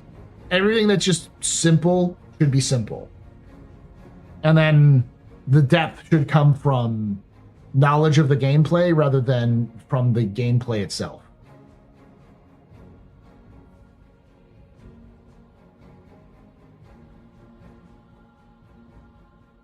Because one of the things with like bricks right now, that's just simply they added a new thing and they didn't have a solution to clearing the problem.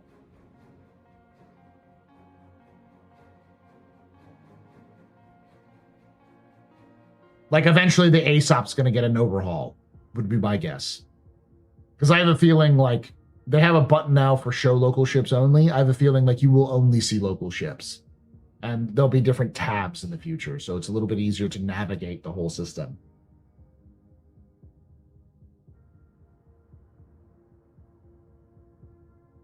Doing intersect your ideas are awesome, man. They should hire you for release consulting. Well, no, it's the problem that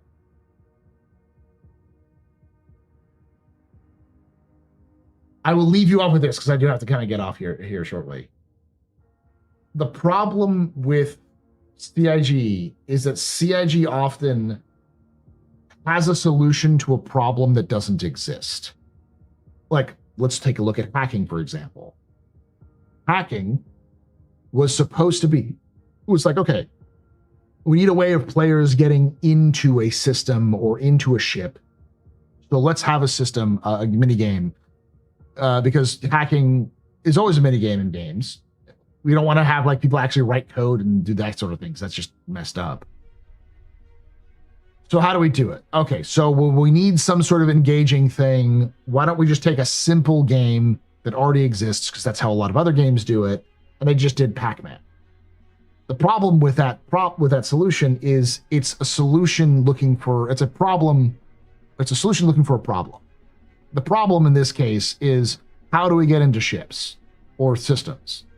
And the solution is let's build a whole new game for it when it's like there's no problem there. You don't need a solution. You have hacking sticks. Just use hacking sticks. And if you really want to add gameplay to it, then come up with a solution that feels within the themes of your game that becomes its own gameplay. rather than just a mini game. The same thing happened with scopes, with scope glint. No one really was complaining about being sniped and not seeing snipers. It had been many years since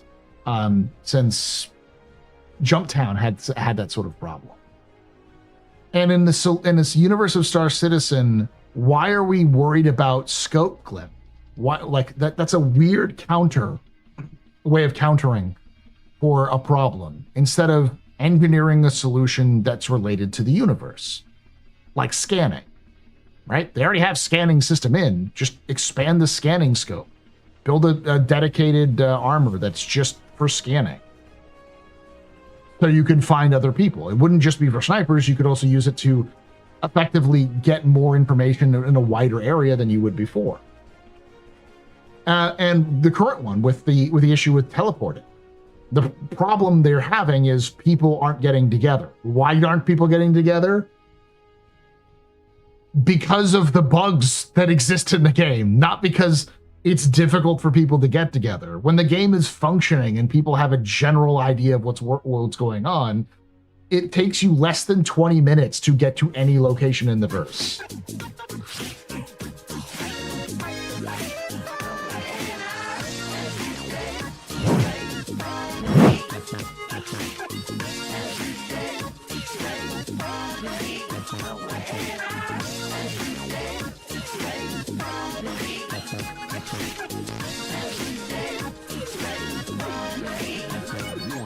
Inforunners just gifted 3 subs. Thank you so much, Inforunners and UX. Hopefully you're feeling better. You sounded better yesterday. Thank you for giving those 3 subs there, buddy. You're very important, public, very impressive, Pennsylvania pedestrian. You rock. Shots and cheers, chat, yo. Shots and cheers. I'm going to finish off with by saying the current issue with teleportation. There is no problem with people getting together because the problem is based off of the bugs and the unfinished systems that don't exist yet. Instead of coming up with a brand new solution to the problem, fix the game and add the systems. Now, there might be a problem when it comes to traveling when you're like, well, people don't have enough time to play. Well, first of all, CIG needs to build, if they want to service that community, they need to build missions that don't require you to leave your starting location or are very simple and short to complete. Like that's a cell phone on CIG's part. But if the problem is you want to go hang out with other players, then you need to have a system that respects the already systems you've built in the game, like travel. Travel needs to mean something. It can't just be a thing you do. It has to have impact. It has to have weight. It has to have purpose. Otherwise, people would just, constantly respawn and like zerg a place. So there's already been a solution that's been proposed by players in CIG themselves, which is a transit system. You pay some money, you get on a ship, maybe you carry your own ship with you, and then there's a timer that counts down, and then you arrive at the location 20 minutes later. It still requires some planning, which is something CIG's always said is supposed to happen, but it allows you to travel unmolested for 20 minutes across a system to get to a location where you and your friends are meeting up anyways. It still requires some time, but if you allow for players to do it ahead of time, or maybe even like through a remote app in the future, then that solves the problem.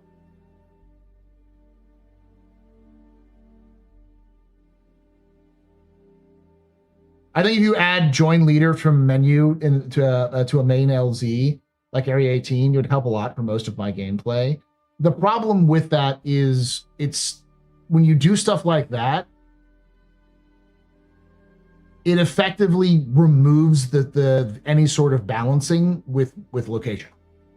Like if you're in the game, already set up, located in Pyro, and your friend gets on and says, hey, let's go do ASD runs in Stanton. And you can just spawn on him in Stanton. Then there's no penalty for travel. You don't have to pay any money for quantum drives. You don't have to get into your ship and fly it. There's no problem. It's instant transmission from one place to another. And if you can do that with all your gear, then there's no risk in moving your gear either. And if you could do that, then orgs will 100% do that. So they can just transport very valuable materials across the system without any complication. Because you can be like, well, I'll just log in and get all of this rare material and then log out, and then you become the party leader and you go travel to this location, and then I'll just join on you and immediately transfer all of this valuable gear to the location we need to go to refine it. You see what I'm saying? There is still a it's a loophole. It's a way of, like, this whole solution is just it cheapens the game. But at least if you add a cost, like money and time to do it, even if you standardize it and even speed it up, so it's like 10 minutes to get to where you need to go, anywhere you need to go, I don't think that matters as much, because if you're still paying for something, then there is still some, like, not penalty, but still some, you're paying for your being out of position, effectively. You'd still get there. It would just take 10 minutes to get there, rather than taking 20 minutes with bugs or an hour or whatever. And you wouldn't have to do anything. You would just sit back and just, like, wait for the timer to run out.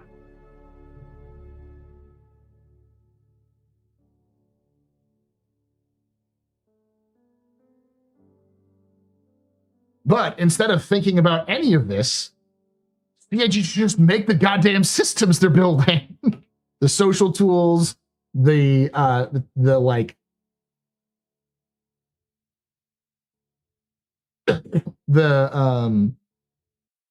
oh gosh, what else?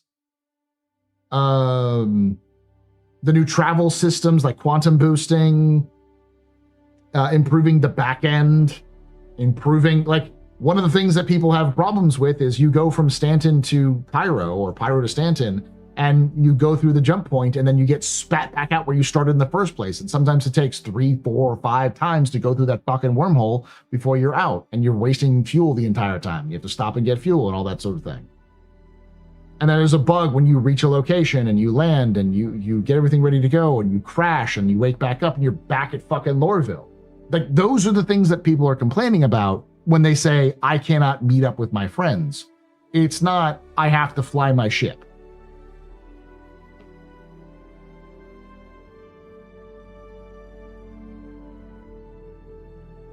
Teleporting would do to the verse what quantum tunneling did to a star pilots in the book I'm reading called We'll Save the Galaxy from Food. It unemployed the star pilots. Yeah.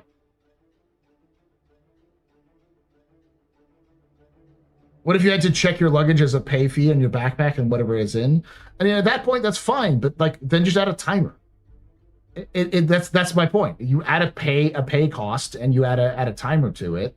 Even if you, like, make it something trivial like 5-10 minutes, then it's enough to be like, okay, well, now I have to pay something and I have to wait to the location. It still allows for people to abuse the system, but then you can hit the dials like, oh, you've got a full ship or a full backpack full of valuable materials. Well, now you got to pay a percentage cost of all the value of your materials in that travel costs. So that it slows down people or makes people pay for the privilege of doing different stuff.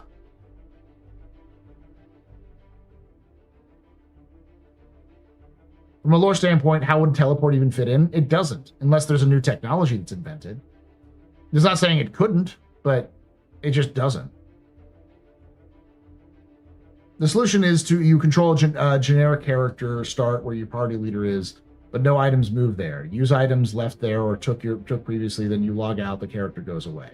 That's a simple solution. That's the what we used to call the Ancient Smith solution, when you had NPC characters you could sort of take over and then return. But that's also a temporary solution that doesn't solve the problem, because people don't want to play in a generic character that has no gear. They want to play their character with their gear, with their friends.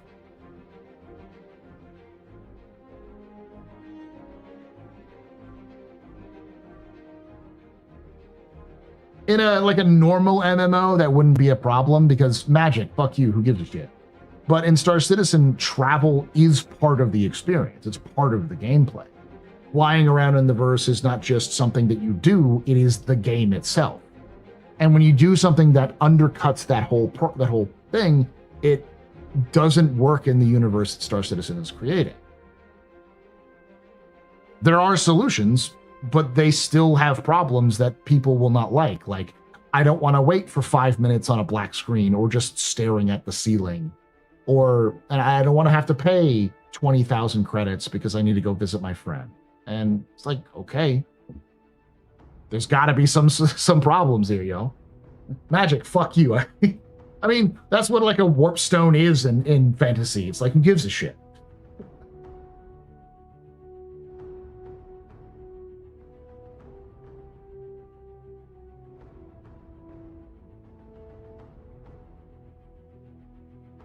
I like that travel is meaningful, but it shouldn't be boring. Flying 80 GM in a Mustang is mind-numbing.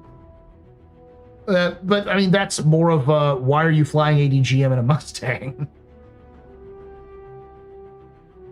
And again, that comes back to CIG needs to make things that are interesting for players with specific ships in a location where they can travel to. Increase the volume of gameplay. That whole discussion is a self-own on CIG's part, a rare L handed to Thorsten. Thorsten is very, very good at his job, and I love everything Thorsten says, except for that, because I was like, again, this is a solution looking for a problem. The problem has nothing to do with teleportation or people getting together. It has everything to do with CIG not developing enough depth of gameplay for players to enjoy.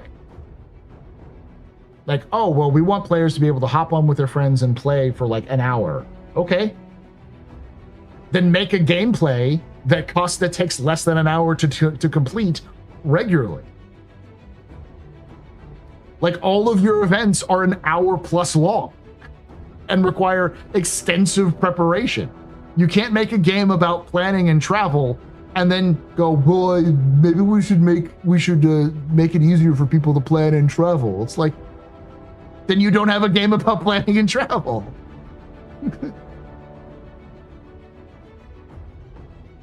Yeah, have content that's less than an hour. Fix the bugs. Introduce new travel mechanics.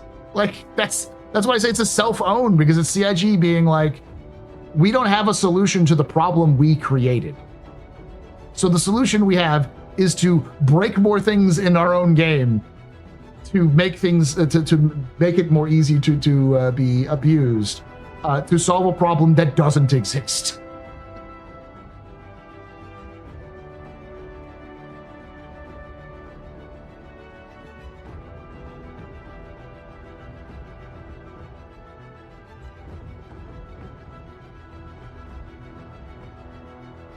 Yeah, but see, Rad says allow each org to have a designated station that members can choose to backspace to as an alternative to their current health insurance station that still have pre-positioned assets there. They already have that plan.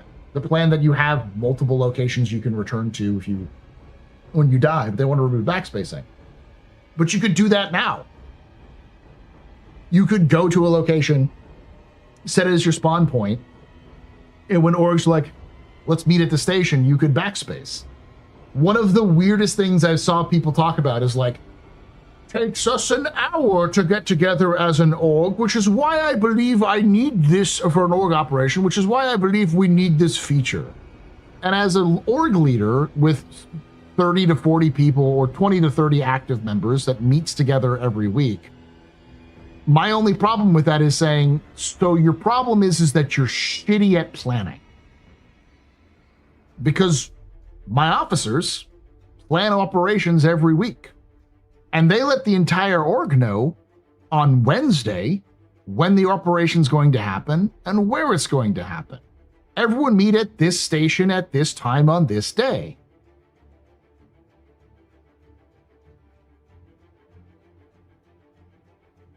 It's not fucking magic. It's just planning. I mean, this isn't something that's like unique to Star Citizen. Every MMO or every large group of gaming groups has to do this.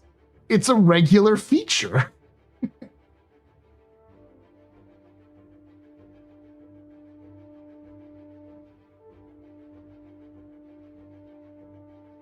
It's such a weird thing to say, too. It's just like, why are you saying you're shitty at planning? I never want to be part of your org if you're this shit at planning.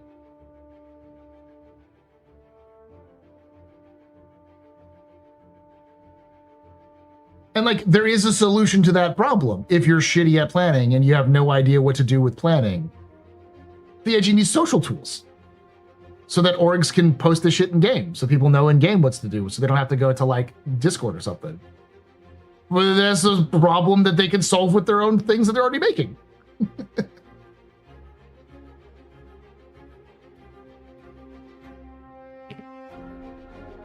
The problem is you often get murdered by the elevator on the way to the meetup point. I have yet to be murdered by an elevator in the last year.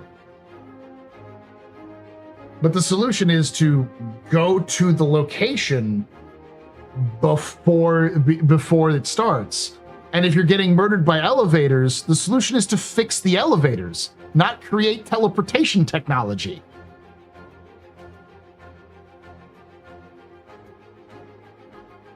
Again, the CIG is jumping to a solution that's like, makes no sense. Fix the game. Fix game, and you have solved the problem.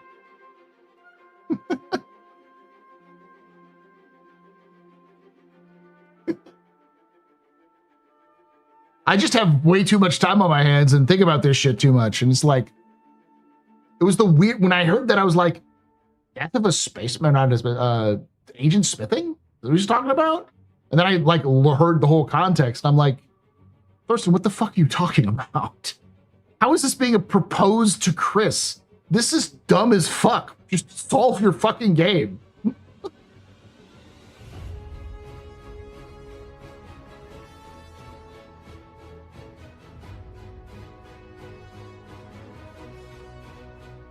Yeah, how about adding in TP leader to instant content?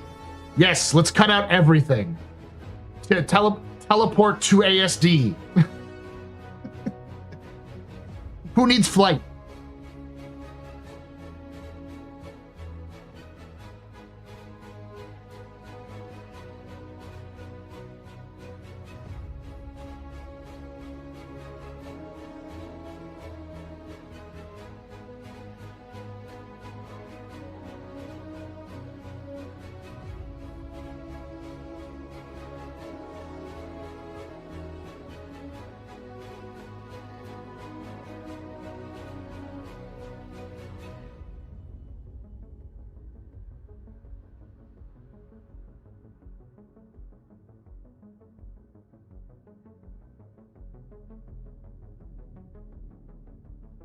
Everyone keeps asking for Arena Commander. I mean, yeah, that's the other thing. Is like, if you want instant content, you have a team of people who used to be dedicated to Arena Commander, who could make great content in Arena Commander for people to play who only have 20 minutes to play a day.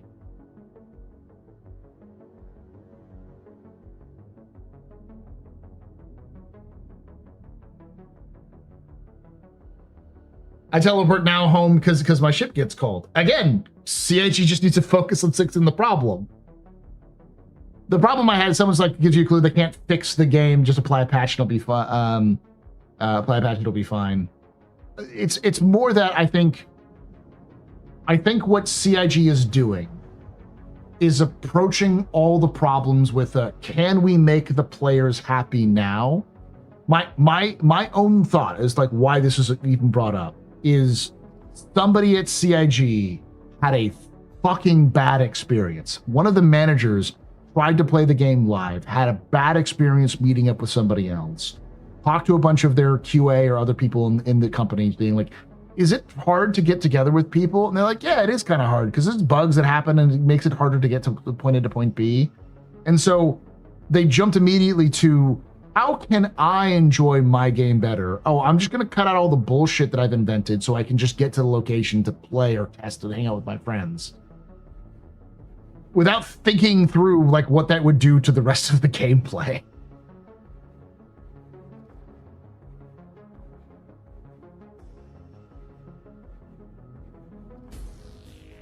My issue is that I have to get on 20 minutes to an hour before a scheduled event with friends to be where the meetup is, which could be solved with just a transit system.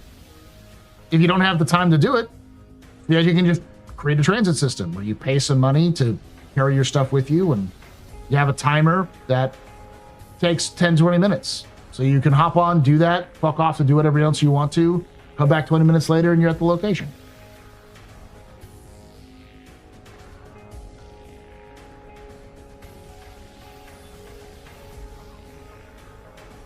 So Lovelace, do you have a functioning computer that can play Star Citizen?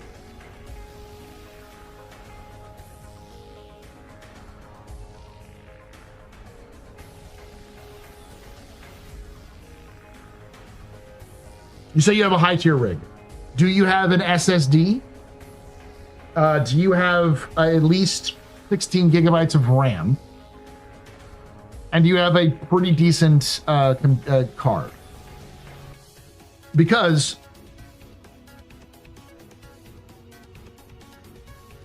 or I can join a friend from Menu Paul and thus teleport all across the universe with their high tier loot and effectively create more problems that are going to break the economy down the road. Fuck the economy. QPan wants to be there now. Dem biddies. We need an iPhone app like Battlelog. Can We do. change loadouts and ships and shit. Can We do. change your spawn location for a time and AUEC cost. Yeah, that's fine. But we don't have that. That would require CIG to do development. And I'd much prefer them do that than invent some fucking bullshit teleportation cost. 58 RTX, yes to all above. Okay, so, Lovelace, you can play Star Citizen for free right now. All you need is an account. You can use my referral to get the account. It doesn't give you anything unless you actually sign up to play. But if you play the game right now, if you can go down the game right now and play it, and you can decide for yourself if you want to purchase it. It's free to play until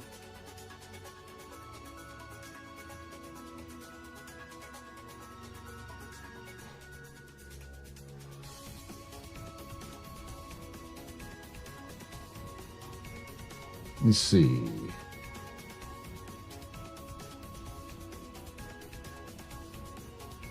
Till May 27th.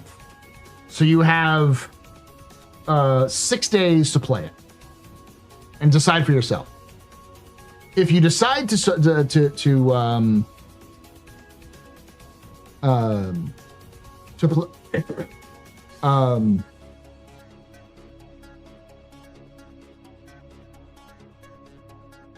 a local Star Citizen shill leaps on unsuspecting newcomer to draw them in. Hey, they asked me first, man. All right. The victim invited the vampire into the house. It's their fault now. If you decide to buy the game later, if you use the referral code that they just linked, you'll get some bonuses. I get a bonus. I get certain things for how many referrals I get, but you get like, what is it? It's not even 5,000 UEC. It's like 50,000 UEC now. So.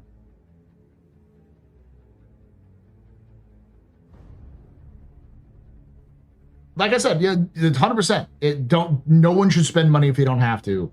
And all you really need is a starter package. The starter package is like, I think $50 now. Like, I think you can still get one for 45. They've got one on sale for 50. But that's all you really need.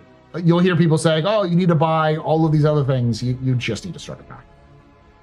Everything else is pretty easy to get in the game. And while they have this event going on, if you go to the event floor, you can rent a bunch of the ships for free and test them out for 2 days.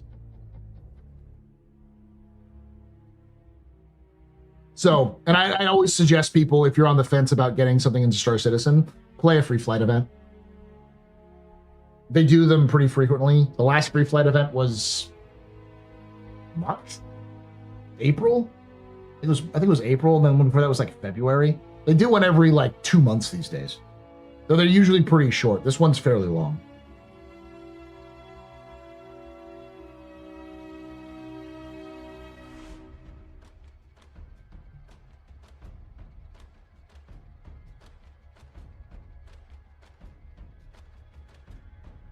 Yeah, if you make an account, they'll just email you when there's one.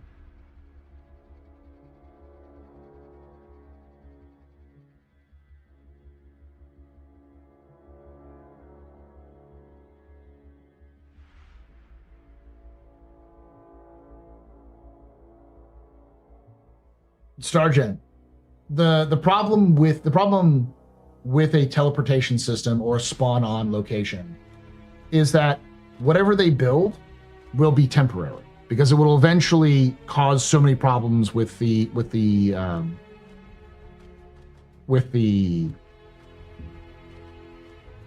economy that CIG will eventually have to remove it.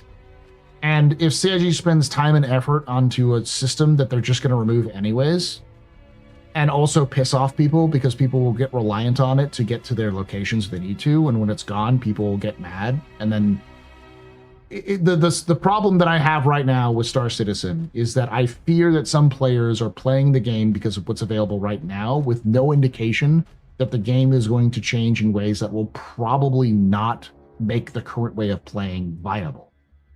It'll add more time, more planning, more consequences for death. Like, for instance, like the regen issue right now, like where you can just like backspacing is going to go away. And when backspacing goes away, where you can't just, commit die wherever you are, then you're going to have to find a solution to getting back to where you need to be. And then on top of that, CIG wants to make it so that when you log out, you don't just log back in and at the last place you were, you log back in where you were. So instead of going back to like the space station and you're on a planet, you'll be back on that planet. So you'll be screwed and there'll be no way to back out.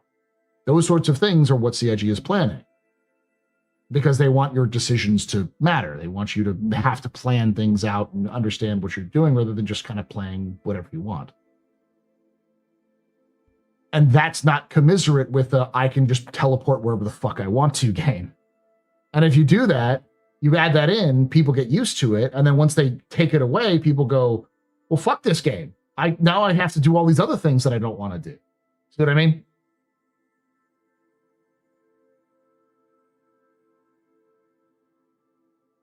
Yeah, but CIG can just make game modes and Arena Commander for light players. They can.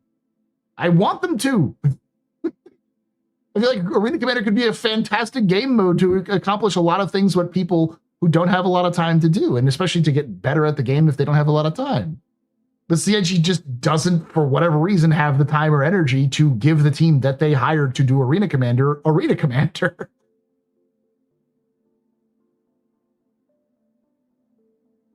So this is not really a concern in the long term. It is a concern in the long term, but it's not a concern so for me, it's a concern. It's a long-term concern in the sense that it's a short-term solution to a problem that is a short-term problem. A lot of the ways that they can fix the problems that stem from teleportation, that teleportation would survive, or spawn on party leader, or like log into party leader, would solve. That sort of thing would solve problems that are already going to be in the game, that are going to be solved by gameplay anyways.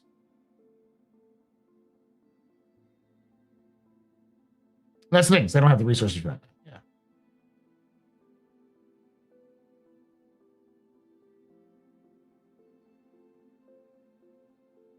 As you mentioned, they just need to actually develop the transit system they talked about like 10 years ago. There is a host of solutions that CIG can have to solving these problems. None of them are teleportation, and all of them are things that they've either talked about or things that they have the ability to do, but they just don't want to. That's why it feels like the laziest thing. I know Thorsten's felt very sheepish saying it, and I'm like, you should feel sheepish because this sounds stupid. This does sound like manager got mad that they had to plan, and then we're like, what are the solutions to completely subverting our own gameplay because I don't play my own game, kind of thing. Yeah, they should have an unstuck command. Like, I get the backspace is there, but they should also have an unstuck command.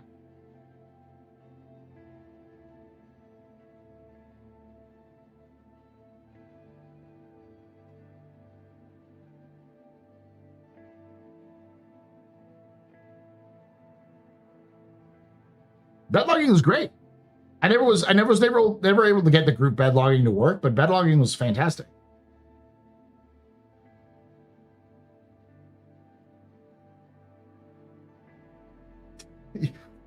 Phoenix, how it's going to work is, I think before the end of the year, backspacing is going to go away, and then they'll panic and have to add an unstuck command about 2 weeks after they've taken away backspacing.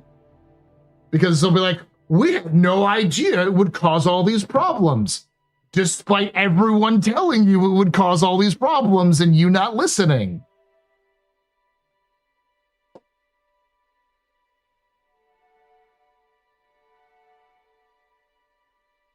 And to wrap this up, that's effectively what this claim kiosk thing is. The new claim mode in the cargo elevator kiosk is just a claim kiosk. It's just what people were asking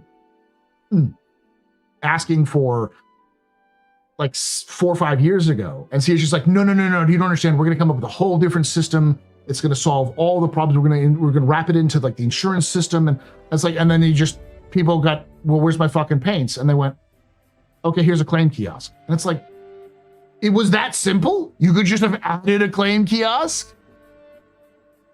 It's like, what the fuck? We're going to do this whole ass fucking system and then just do what the community asked for 4 years ago.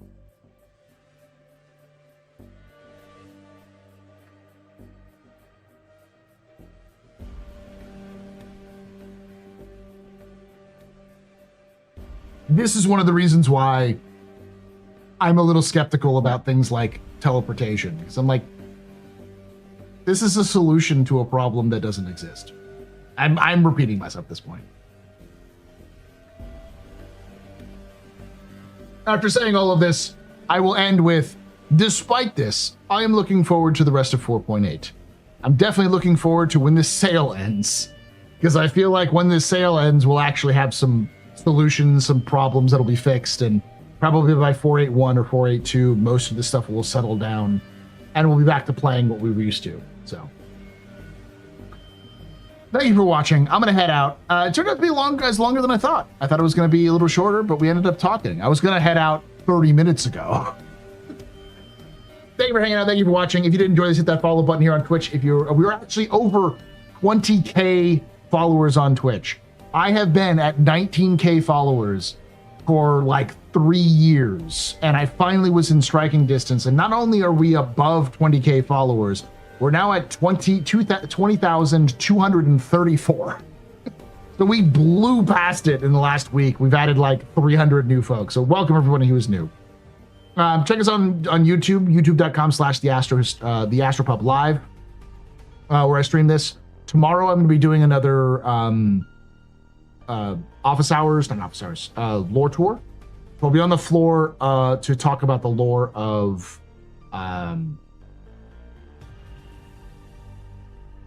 what are the ones? It's not Argo. What's left? Let me look it up.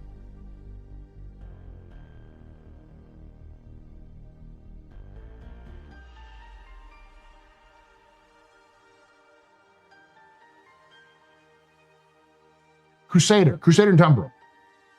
So we're talking about the lore of Crusader and Tumbril.